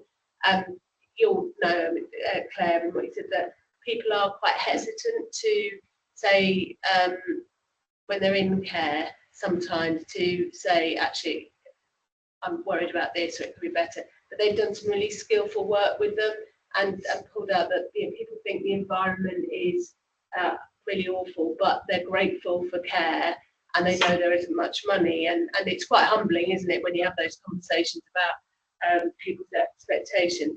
The other bits through the RPB networks and engagement processes. Obviously, there are lots of different groups who already have engagement with people who've used services or their families, and the RPB team have been really helpful in offering their resources to connect, so that we're not having a different conversation about inpatients as opposed to all of mental health, etc. But so it's really that work's ongoing. And then the final bit is that we have asked for some specific work to be done around older people's services, because obviously that's a different client group, and the family relationships that often adult children are carers, etc. So how do we get into groups like that to talk about that with them? I met with somebody from the Office of the Older People's Commissioner yesterday, and they've given us some really good advice. It was the end of yesterday, so Richard won't know this yet, but have given us some advice and directed us towards the Commissioner's guidance on change of use of care homes, etc. It's very similar to that, very specific stuff about how do you provide high quality engagement and transfer where, if it happens, safely. And I think the principles of those they're not new, but also they're really useful in terms of all actions that we take. The final thing, which I should have said straight up front, is that the service redesign groups have service users on them now. They're not there as representatives of any group, because that would be difficult for them to do, but having that voice in the redesign is part of it too. So that's what we're building in as we go along. There's definitely more to do, and it needs to be an ongoing dialogue for all the reasons you're saying. Councillor Clare, I mean, Abby and I are seeking a meeting with Medwin and Alison just after Christmas into the New Year to discuss this and a number of other service change issues that the Health Board has on track. So we will obviously be talking to you, Medwin and Alison, about the format of the engagement programme and making sure that you're fully engaged in that. And I know your concern is really around pace. Steve, that speaks to your point on pace. Yeah, and a lot's been covered in the last half an hour or so. But when Mel first graced this boardroom with her presence last January, there were some issues that were very urgent, and they still haven't all been dealt with. And I'm concerned that pace has not picked up. You share the concern. And so this moves on to the other parts of the project, which we'll be discussing option 4 and maybe 5. And there's a long timetable for those interim options as well. And I think we should be exploring ways of making those steps in option 4 in particular quicker, so that it doesn't take 3 more years once we get the go-ahead to get that interim stopgap solution in place. And while on the subject of pace, I was going to ask, is there an end date for the transformation programme, the redesign? Is there going to be a point in time when we say it's done? We can step back and say, let's see it in operation. I'll speak to Keith as well on timelines, and a greater clarity on timelines. So who wants to comment on the short term we've discussed earlier, haven't are plans in place, and we will be taking a progress report on short-term options and bringing that through QSE and as required. So in terms of the pace of the whole thing, the day we pick up the programme board in January, we come back to the board in March, and we have to have the full picture, as I said, before the board can take the decision, but that will need to have the timeline. Yeah, and certainly from my perspective, whilst the timeline for the interim solution, we're talking 54 months, and there may not be any leeway on that because the processes are processes. The service development bit works in parallel with that, so we're making really good progress in the digitisation, the implementation of Rio. They will be real enablers, I think, of that service change, so we can give a timeline far more detail then going forward. So whilst that seems a long way away for the physical change, I think the service change will all operate in parallel to that. Hopefully we can put some meat on the board for that then, get the transformation overboard. Yeah, thank you, Deb. I think that's a really important point because Mel described some of the shifts around things like assessment and combining and the work in the community. That can all work in parallel and will shore up some of the issues that we've got and concerns about. So, and Steve, to give you assurance that we will really push Welsh Government in terms of the timeline once we formalise the conversations. Deb's right. There is a sequence to it that we will have to step through. But for me, being sure that we don't lose any momentum through that programme, so driving that really hard and also getting as timely a decision as we can from Welsh Government. So all this preparatory work means that a lot of the work we've already done for the business case, it is the bit about if it's a business justification case, it would be fully costed at that point. So it's getting all that work in sequence. But in terms of describing the rationale, the content, notwithstanding the importance of the engagement, we've probably got it all there, and so we should be able to move really quickly through those steps. That's good to hear that Deb's point about 2 million pounds. That's good. Would it be appropriate to ask for a more explicit indicative timeline than this? Darren? Chair, I was going to make a point of the business cases. I think that's really important, and we have got very close engagement from Welsh Government on this. We're briefing them systematically, so we'll be briefing them again after today. We don't see too much detail. We have a PFI partner with us, but we've already started conversations with them about that because they're close to the business routes and running parallel. And I think it's fine as the conversation with that. And we'll certainly look at the contractual frameworks for opportunities, and that will be very, very cognizant of that. Fair competition, certainly there are building frameworks in place for that. So as we develop the best solution, we'll have lots of parallel that come together. Right, let's move to the options now before we get to the recommendation. So are we all agreed that we only have options 4, stroke 5, and 3, and the options are not possible? Rena? Yeah, I'm a little bit concerned about the options, I'll be honest. I know this is such a difficult situation. In some ways, the, if you like, inability of us to guarantee that you will come forward at this point in time. It's quite difficult to really come up with what are realistic options, because I feel with what we've got on the table, they probably are very expensive in the context of where capital is. So I just feel as if we need to be looking a little bit more at why do we not look at that priority on the top of everything is the replacement of telephone. Why we can't be looking at the alternate development in that, particularly given what Keith has said, that there are modular units out there that could be used. And whilst we're hearing there's a lot of infrastructure issues on them, if we were, for example, building a housing development, we'd overcome those infrastructure developments, we'd get that. So I just feel as if we need to keep that option, and it could be conceivably within option 5. Because option 5 is consolidation of adult mental health services on Kevin Coy. It doesn't say where on Kevin Coy.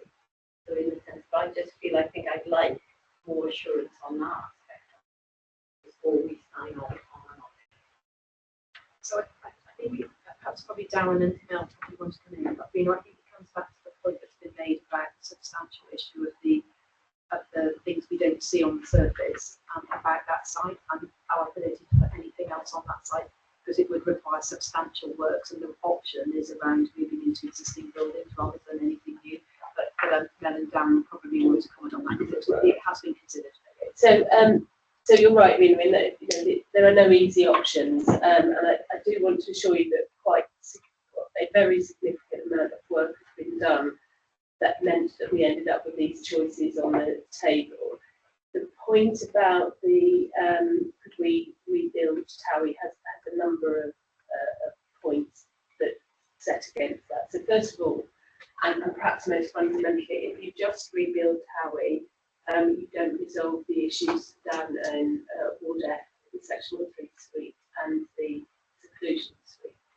Secondly, the infrastructure is, and the reason we use the language in the paper we did on advice from the estates team, which actually the language is repeated in Darren's broader paper on estates about catastrophic, is because of the fragility of your current infrastructure and the risk that you carry already, and therefore with the amount of work and cost that would need to to put that right if you were building on the same bit, or recreate if you were building on the car park or whatever, would push the price into huge levels. The other bit, to pick up the point about the modular buildings. So Kingfisher units in Bristol is a brick build. It's not a modular build. I'm very happy, Keith, if you've got others, if we can have another look. But we did explore extensively, and the estates team explored extensively what options were there, where had modular builds been made and who produced them. And the answer that came back was that there were not any working, I agree with you about 136 suites, but not wards and the wider places. So we're very happy to take them and have a look. However, the issue around the modular suites is not just whether you can get them, though obviously that's fairly fundamental, but if you could get them, the ones that we were shown plans for on the two firms that were saying they could, but when we explored, they were just general medical boards that they said we can use these. So they were not the appropriate layout, they weren't anti-ligature safe, they hadn't got the space that you need for circulation in the medical board. It's different to a physical board, and then you connect into the amount of work. They still need sewerage, electricity, etc. You have to sink foundations in a very similar way that you do to a normal brick build.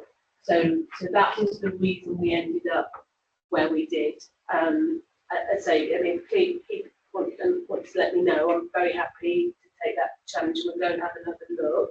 I'm very happy to do that, and we can do that quite quickly and then come back. And if there is an option, but I think even if you could find something that was available, the big issue for you up on the Kevin Coyne site is the infrastructure issue. Marina, would you be happy if that does take the challenge away, looks at whether there is any feasible option, but at the same time we progress with option 4 that we have to. So I think it comes within option 5 and reach it. Okay, so thank you, and we know this is really close to your heart, because you've been on this board such a long time and looked at this, and I know that it is close to your heart and you want to make it a priority. But option 4 is the preference, with option 5 still in play at this point. Steve? Yeah, I think it's important to say that option 4 can be done in 3 years, hopefully quicker. Option 5 would take longer, but I quite like the idea of a hybrid sort of option 4.5, which does option 4 first, but picks up on those bits of option 5. Because we talked about Tonner and the mother and baby unit, but I've been to Suite 2 in Tonner. It's been a couple of years since I was there, and I don't think that's an appropriate place to be providing treatment either. So we should be trying to looking to close that down as quickly as possible. And in a wider sense, Tonner is a valuable community asset for either us or the community. And once we're out of there, in terms of inpatient services, we can do other things with that estate. Everybody? Yeah. So let's try and go through the recommendation. So I think we've had a very detailed discussion on content of the paper this morning. So we've considered the progress of the transformation programme, and we've asked for an accelerated work programme for the remaining short-term actions that aren't complete. And we'd like that to come back, rooted through quality and safety committee where appropriate, but in any event, we'd like that back to the January report so that we have oversight of all the short-term actions that remain outstanding. And we also understand that from January, former programme board will now come in under Deb's chairpersonship, and that that programme board will then be entrusted with all the work required that enables us to take a decision at the March board after we've done the engagement. We've engaged further with service users, our wider stakeholders, and with our staff, that we've actually entered into formal discussions with Welsh Government on starting the business case process for the interim solution, whilst on the twin track process also have started discussions with them on the final long-term solution. As part of our consideration in reaching our determinations this evening, we've obviously looked at paper in detail. We've looked at the option appraisal that's been done around the risks and the benefits. We've had a detailed discussion around the costs associated with the different options. We've ruled out 5 of the options after that detailed discussion. And also we've highlighted issues that we need to raise formally now with the Joint Commissioning Committee. So we also need to approve opening formal discussions with the JCC, particularly on the mother and baby unit. There'll be other aspects around mental health, for example, we would explore outside of the context of this discussion, but we need to add that in. Well, we covered everything. Okay. And so Mel and Deb and Melissa, who's left us, and everybody who's been involved in this phenomenal piece of work. It's a major strategic change program, and we thank you. And we also say to our consulting colleagues that the board has received the letter in full, everybody's had it, Abby and I responded, and we welcome discussions from them and all other staff groups involved in what is going to be such a seminal decision for the board when we come back. Now then, we are going to progress and take perinatal items before we break for lunch. So we're going to juxtapose that. So we will have to come back to planning and partnerships, but we're very conscious that Denise Chapper has been on screen for some time. Denise, lying down now, good afternoon. I know you've been with us since late morning. Thank you very much for your patience.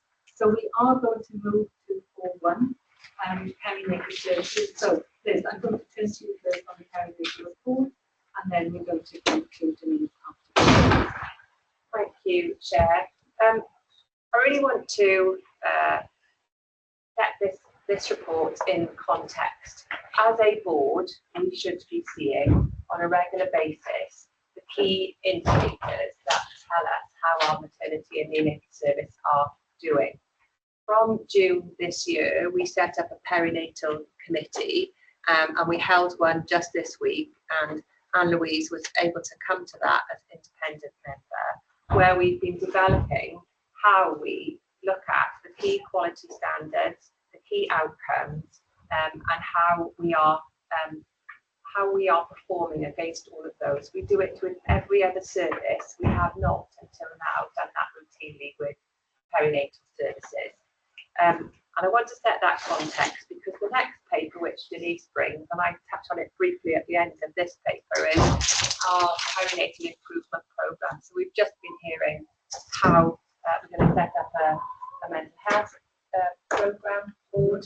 We are setting up a perinatal improvement programme, which will specifically respond to the actions and the things that we need to do in response to the 10 key recommendations of maternity review. That is very specific and will be detailed, and we'll come back to January's board. What we're now seeing as key performance metrics for perinatal services will be ongoing. It will be continuous and be part of our normal reporting process, just like the other things that we see in our performance report. That is something that I'm used to doing in other organisations that I have worked in. It hasn't been mandated here in Wales. However, we want to see and bring maternity neonatal services into full view of the board, so we know how we're doing and how we're performing. So with that in mind, I'll take you just very quickly through the key indicators in this report. I will take it as read, but as I said, there is much scrutiny and much more detail at the perinatal committee, which will, on a continuous basis, have a more detailed report that goes through to quality and safety to be scrutinised every month. So we had 290 women gave birth to us in September, and we welcomed 294 babies to the world. That took me a little while to work out, and then I realised I had a couple of sets of twins. We have seen an increase in our birth rate between September and February, but that was linked to the closure of the unit in Qatar. That seems to have settled off now. We specifically bring out in here that our C-section rate was at about 40% of all births, and the elective C-section rates in that were 16.2%. We specifically separated that out, so the rest were for an emergency C-section. The mortality and morbidity is outlined in here, and any one of these events has significant impact on the women and families when it does happen in our services. And I just wanted to really bring out here that we have strengthened our support services, our bereavement services, and we have more work to do there, but we have appointed a lead for bereavement services in our maternity services, and we look to do the same within our neonatal services. However, all staff do now have bereavement training. So very sadly, we did have 10 stillbirths throughout the last period, and all of those are reported to the National Reporting Database, that is the Mothers and Babies Reducing Risk Through Audits and Confidential Inquiries. That's UK-wide, so that we can learn and move into improvement and understand if there was anything that would have changed the outcome for these individuals and their babies. I just wanted to highlight the UK rate for stillbirths in the last MPRACE report was 2.94%. The All Wales rate was 3.63%, and for us at Swansea Bay, we were at 1.29%, so under the national average. As I say, every one of these is a tragedy, and we need to support the families. All cases go through that investigation process using the perinatal mortality review tool, and there is family involvement and support, so they're engaged in that investigation if they want to be, and informed of the outcomes of those investigations. Again, sadly, we had 7 neonatal deaths between January and September, and 2 of these were MBRACE reportable. There's a criteria that says this should be reported again to see if we could have done anything differently. And using the perinatal mortality review tool, we look at all of them, again with family involvement and support. We had 6 cases of HIE, and we've talked about HIE before here at board, but all babies had a good outcome at discharge, and all are undergoing that national reporting, and we're going through that process at the moment. We are not an outlier currently with HIE. The national rate is 4 per 1,000 births, and we're at 3.3 per 1,000 births. But that is something that we track over a 12-month period. It's more informative to do that than to look at the numbers at any one month. Having said that, we scrutinise in more detail at perinatal committee each and every one of those, any modifiable factors, anything we could learn immediately, because the embrace process takes a little bit longer to feed back to us. I wanted to highlight here the successes that we've had around workforce in perinatal services. We have successfully recruited into our midwifery posts. We have over-established with some of the newly qualified midwives to enable us to feed into the Band 6 vacancies that we currently have. And we monitor our staffing on a daily basis, but we haven't seen any challenges with fulfilling our requirements for shift numbers in maternity. And again, in neonatal services, from a neonatal nurse perspective, we've over-recruited into the Band 5 role so that we can ensure that all of our neonatal nurses can pursue a qualified in specialty specific qualification. They've all been successful in that and are about to move into those Band 6 roles. But we meet the BAFM standards. And when I was talking to the gentleman that was there from BAFM last week, we could evidence that and talk about it. So that was really good because it's been a huge effort in recruitment and retention of our staff. From a neonatal consultant perspective, we are fully recruited. We have had some challenges with accents, sickness, but the team have come together and that has not affected service delivery. And again, we've recruited really well. And recently we've recruited, which I think, some new obstetric consultants, and we have a good complement of our consultants. From a neonatal perspective, again, we feed into the national audit, and we've just had the results through from that. We discussed at perinatal committee. We are a positive outlier in 3 areas, which are outlined in the report, and in no measures were we a negative outlier. However, there were some measures where we were slightly above or below, depending on what the measure was, national average. So we were not an outlier, but we were just above or below the national average. What that then creates is a real curiosity and investigation as to why. And in previous years, when we've had these outcomes, it has led to the focus of our quality improvement processes. And again, that is driving once again the inquiry and the improvement processes that we want to put around those areas. Inductions of labour, we measure the numbers that we've had, but also now any delay. The national standard for that is any delay of 24 hours should be reported. We are doing that. We had 78 reductions in the last month in September, and 6 of those were delayed. Now, the way that we prioritise inductions of labour are with a clinical prioritisation, and I think the team have responded to doing that on a timely basis with daily oversight and huddles. We're looking to a digital solution to be able to do that and getting a lot of support with that, and we think that will help us in tracing and mapping where those women are in their pathways. From an incident reporting perspective, we report on average about 100 incidents a month.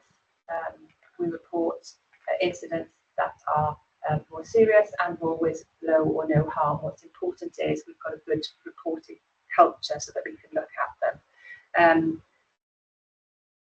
The oldest outstanding incident is from October and November in 24. There's 2 of them. They are having external reviews and therefore taking longer, but we keep families involved and updated on those.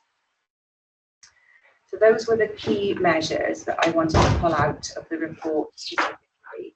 The next piece really is around our patient experience, which is outlined here. And again, we have much more detail on patient experience on the measures that we collect on a daily basis. So we've been part of the NHS core questionnaire and we piloted that. That asks our women a question at 5 stages during their pregnancy, so we don't get all the data until they've given birth. We are encouraging use of that, and we are utilising the data that comes back by reviewing it on a daily basis as soon as it comes in, and also on a weekly basis. And if there is any negative feedback in that, we contact the individual and discuss that with them.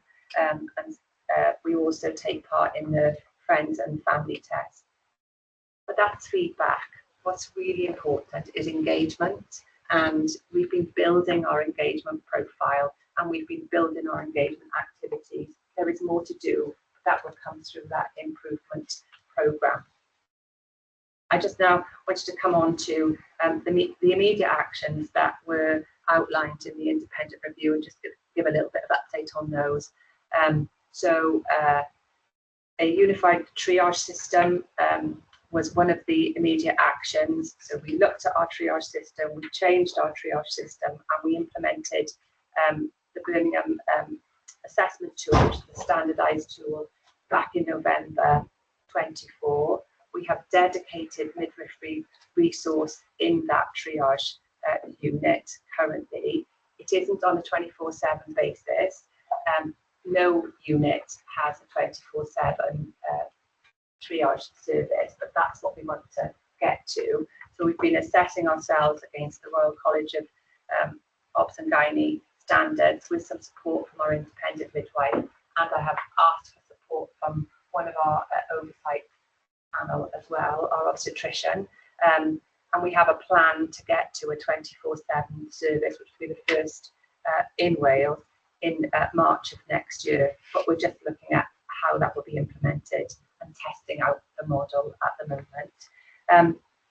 We do measure the time it takes for women to be triaged, and the standards are 15 or 30 minutes. 98% of our women are seen within that time, and we haven't had any incidents specifically related to triage since we've implemented that system. We know that we've got two-side working, and we need to put mitigation in place for that.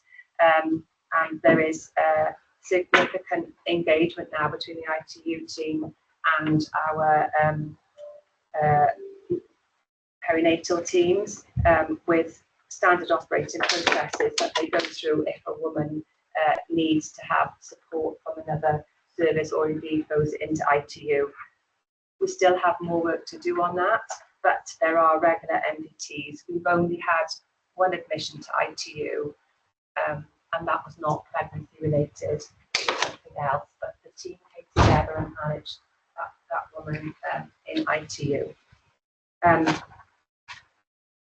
We have strengthened the review process of HIEs, and I've already talked to you about the numbers that we're now seeing.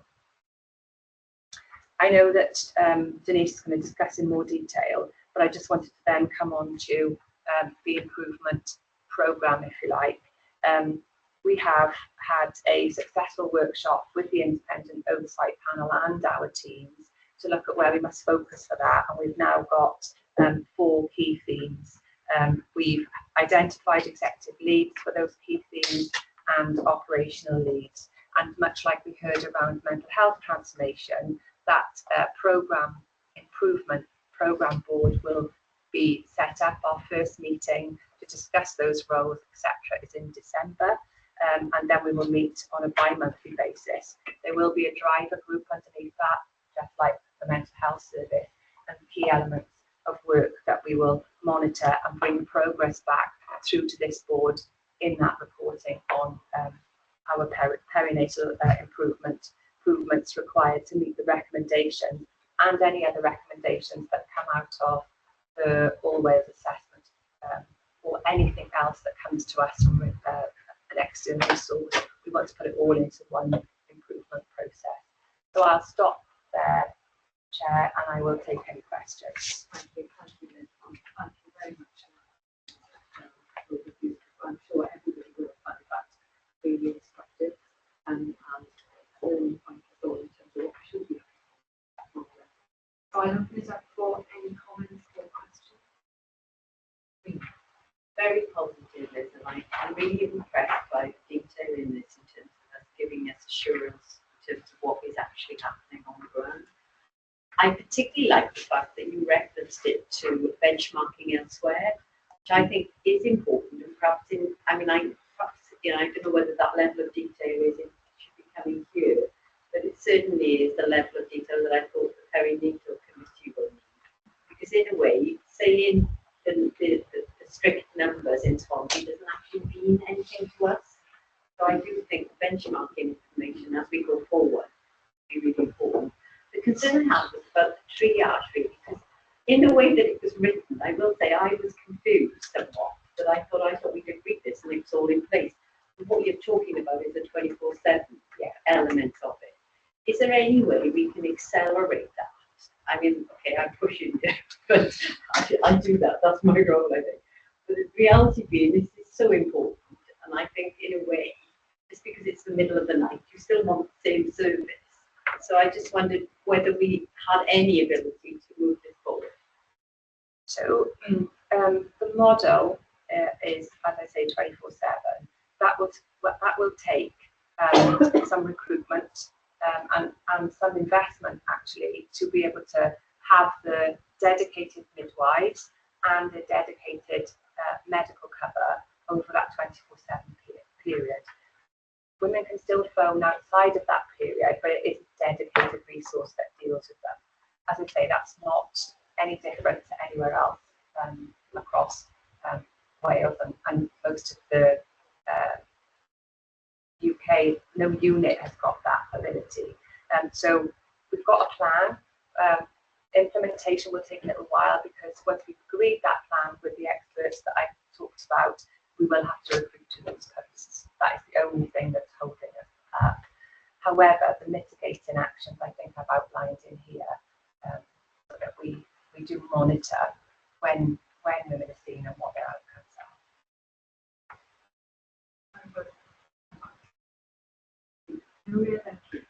I had very similar questions on the single point of access maternity triage. I think it's about that recruitment, midwives, obstetricians. It's going to be quite tricky. So is that assurance that actually those business cases are in line and that March 2026 is actually doable? Because I think even that time frame, I know that Rena has just pushed you, but even that time frame in terms of the mitigating actions seems to be concerns about the delay in the process. I think that's one of the points.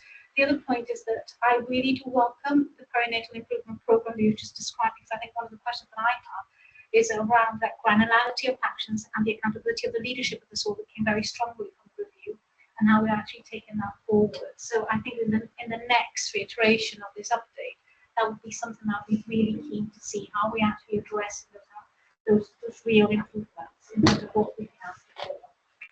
Before Keith comes in, I know that Denise will tell us that the 24/7 triage is, an urgent, our highest risk, and we need to take urgent action. Coming back to earlier, we can't choose to invest the money we don't have. So to find the resource for this, something else has to stop. These urgent actions. So that's where we are. But because we cannot add to investment when we know we don't have it. And Denise will impress on us the urgency, I know, and then we can impress on the executive the need to find the resource through whatever means. And if that means stopping other things, then so be it. But the point is well made. Keith, please come in. Thank you, Chair. As Rita and Nuria said, it's a considered assurance in the report. I'm not sure whether it would be for here or for quality and safety or for the perinatal committee, but will the data in future distinguish between outcomes for both Nita Talbot and Singleton, so that we can look into have visibility over any differences in outcomes between the two units? I think we should be able to do that, absolutely. Perhaps the overarching data can be there, but we can talk about how many births have been Talbot, and we do monitor the outcomes, obviously, for those women and any transfers that might happen, etc. So we could certainly specifically bring in some metrics for the Nita Talbot Birth Centre. And yes, we can do that. I do think as well this will develop over time. And the opportunity that we have with perinatal, and Denise will know this, is that there is so much national information, by that I mean UK-wide, that we can monitor ourselves against. And I think this is just the first iteration of that, and we should continue to bring that into board. I think we have an obligation to see it.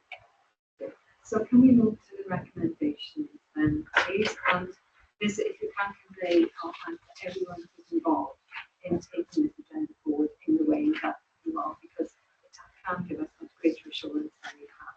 So we're asked to be advised on a number of points there. Are we fine?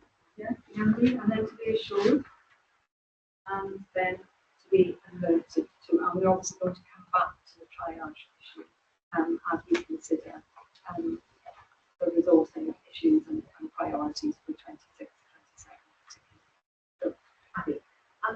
Just hot off the press news, and following the theme that Jean raised earlier about staff reports, I just thought it would be useful to share with colleagues that the neonatal team confirmed yesterday that following visit from Bliss, which is a charity that supports premature and poorly babies and their families, that we've been awarded the Silver Award. We're very close to gold, I understand, but we achieved silver. Yeah. And we think that's the first in Wales. So well done to the team, and I think that's really good news in terms of our babies, our families, and the staff. So thank you to everyone who's been involved in that. Oh, thank you. And again, we convey congratulations on the board there. Denise Croissant, welcome back to the board, and thank you so very much for your patience in bearing with us. We appreciate that we needed to take the time this morning on our mental health transformation programme, but this is just as important to us, so we're grateful that you could join us this morning, and we'd like you to talk a little bit about your first report to us from the Oversight Panel in your new role. So thank you, Chair. I'm hoping you can all hear me, because I seem to have a really poor signal, so I can't hear all of you, unfortunately. I did hear most of what Liz said, but I think beyond that it's really hard to hear. So if anyone's got any questions, they might want to put them in the chat as well, if that would be helpful. So we've given you a paper from the Oversight Panel. We'll take the paper as read. We've kept it relatively short. So kind of a few key points really. The report that we've given you talks about the role of the Oversight Panel for the next year. And we've agreed with the Health Board some key objectives.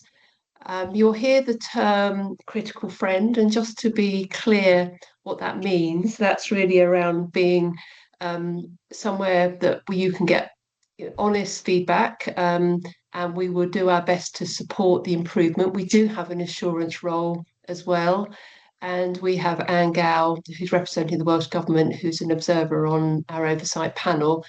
But what I would say is we've got quite a lot of expertise on the panel, and hopefully those of you who got to the conference that was held last week will see the expertise of some of the panel, I think, that can help on the improvement journey. In terms of our feedback on receiving the first kind of draft of the plan, we've met with the key leaders within the Health Board to give some feedback. Our overwhelming concern really is the need for this to have a more distributed executive leadership in terms of leading on various themes. And you'll see the themes in the workshop that we held last week. So that's in the second part of the paper in the appendix. We're a bit concerned that there is just too much sitting with the Director of Nursing, and there are some very key areas of safety critical factors that will require very visible executive medical leadership. I've heard Liz just mention about the two-site working, just to highlight that's not just about critical care. That's about any pregnant patient that's on A&E, medical, surgical ward, etc. So we know that there's a number of mitigations that are being put in place around the intensive care admissions, and welcome that, but we do believe there's more to be done. Helpful to hear about triage For us, the key risk that we highlighted in the report was making sure there was a single pathway for all pregnant women, and the mitigations that you've got in place, because the safety critical areas are really the ones that are very urgent. We recommend using the approach that we had with the workshop. That was well received by the members that attended that workshop. Our key message really is, if you have an executive level programme board, not only will that help you with this, the response to the report, but it can incorporate the work with the Welsh Government, the targeted intervention and the All Wales review, so that you don't risk having a number of additional recommendations that they can be brought into the themes going forward. We also believe that would help the organisation, not just in maternity going forward. So some of the areas that the Health Board are already working on around family involvement, reaching out, meeting with a range of communities, which I know the chair has been working with the chief executive and the chief nurse and with the director of comms and engagement to reach to communities. The opportunity that is far reaching beyond maternity. It will help in a whole range of things, and we are hearing, particularly from representatives from the mosque and from some of the other groups, that the willingness to try and work with the Health Board on a number of areas beyond maternity. We've also offered support from Adelaide Murdoch. Dr. Adelaide Murdoch, that's on our oversight panel, is really one of the kind of very expert in her field around reading signals. That piece of work, for those of you at the conference would have heard her speaking about that, how that can really help with your perinatal board report around what are the things that are giving you signals of things for concern. How do you know that the mitigations are in place? And she's offered to work with the Health Board, as has Tony Kelly, who's done a lot of work of improvement. And you've got Ken working with family engagement, and also Sarah Land, who is our lay member, offering to support. The conference itself, I think, is the beginning of a conversation with the organisation. I think there's more to do. There's an opportunity, not only executive level, but at frontline level, to be involved in the themes and the workshops, further workshops, and the opportunity to make sure that board to ward and ward to board and communities are all involved in that, and that there's a patient involvement that threads through every part of the plan. I just wanted to share with you some very sad news. We had Professor Tim Draycott, who had provided a video for the conference last week. He's very, very sadly suddenly died. And so I've just been working with Richard around how we distribute that video for the members of that, because as you may recall, that the recording didn't play, and I know that he would want that message to be shared that he'd worked on, and he's a absolute leading edge expert in prevention of brain injury work. So huge condolences to his family and the community, but really do recommend having a view of that video when it's available. So I'll stop there and just take any questions if that would be helpful. Thank you, Denise. As ever, I'll open it up for questions or comments.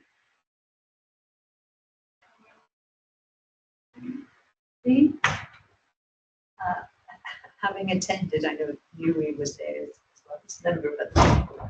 I thought the conference was very informative, and my question would be, given that learning format, which is very powerful, how can we utilize that kind of learning along our journey as we move forward?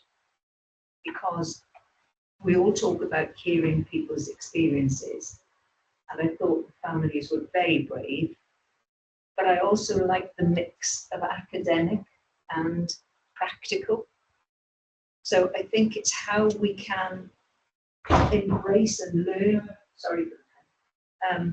but embrace and learn how we can move forward with that kind of process. So I just wondered if you had any thoughts on that moving forward, Denise.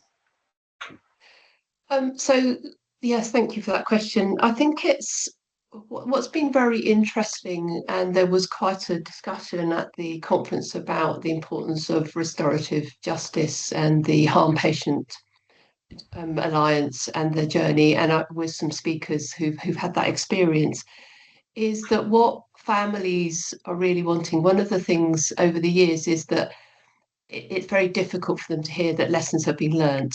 What they want to see is action, and that the things that they've been feeding back have changed. And I think never has there been more of an example of that in triage.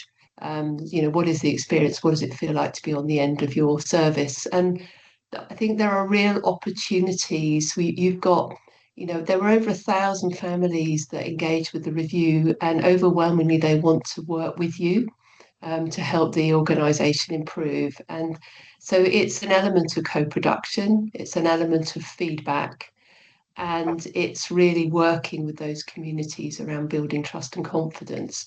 They are the families are the people on the receiving end. So I would say, what's it like to be on the receiving end of you? What are they feeling?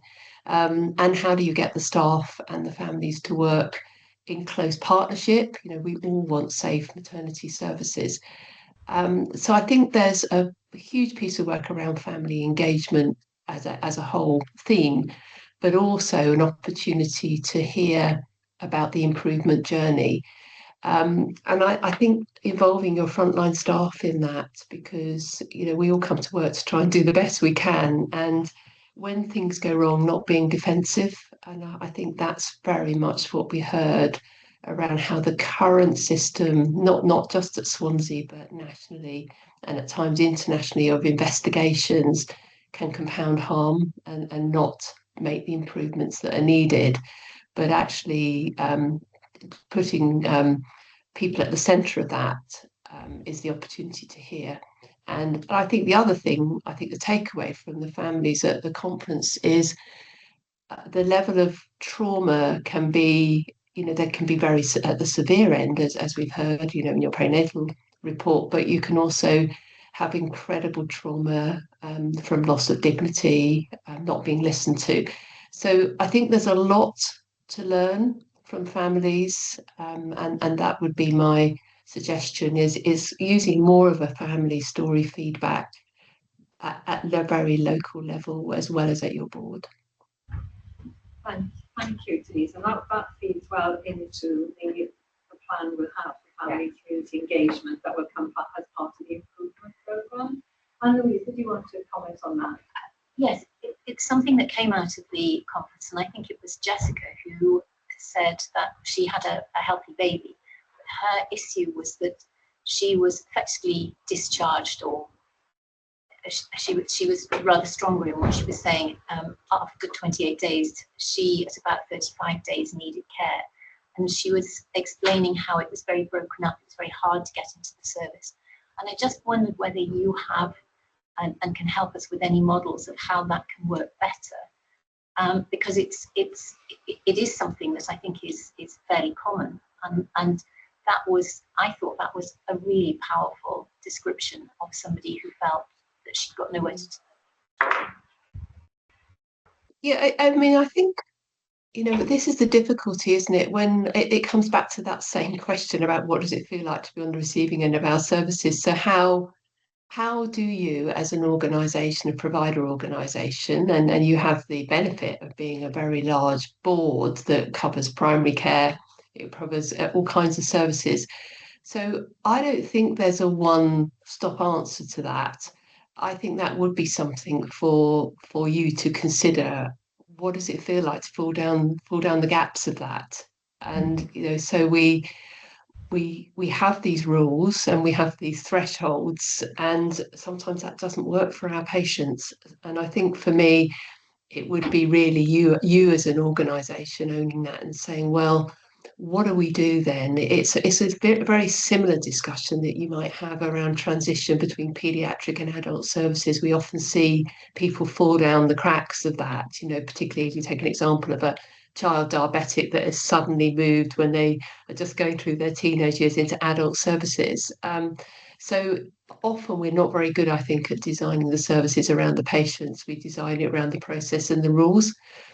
So my kind of response to that is for you as an organisation to think, what does good look like from your patient's point of view, and how can we do some workarounds with some of the rules that we have in place that don't necessarily serve our public.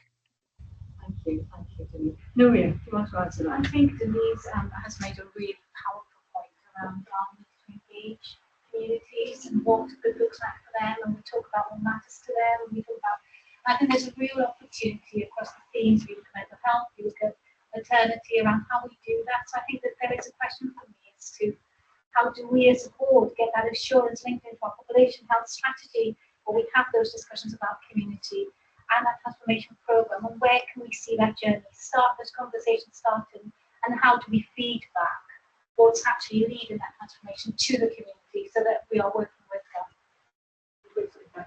Yes, I was going to say that will come in January, won't it, as part of the improvement programme? Yeah, I think that we have an opportunity here to, in responding to the review and the recommendations, we will have huge learning out of that opportunity. And I know where we have engaged already, those communities are so willing to work with us, as Denise said. So I'll just give you an example, and there's so much to do across, but we will learn from this. When we met with one of those communities, we talked about past experience, but because it was maternity related, we talked about the future.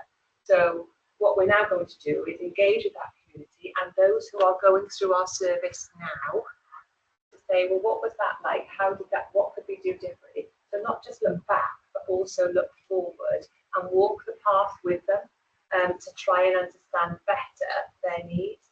But it is a start, and I think there is so much we will learn from this process to the benefit of all of our patients and communities.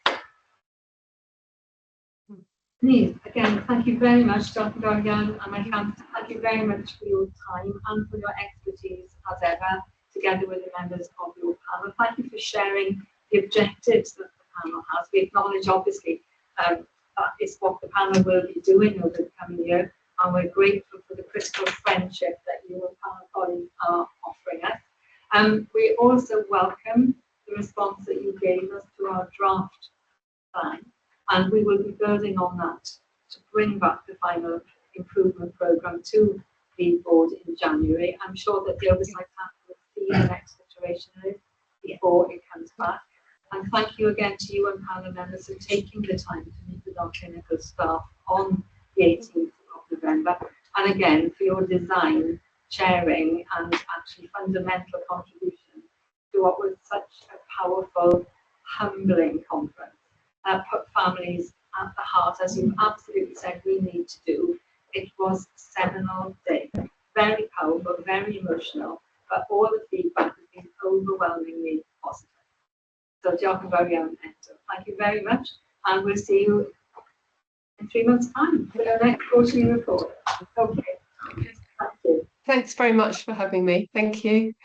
Bye now, Denise. Right, we're going to break now, and for lunch back at 1:10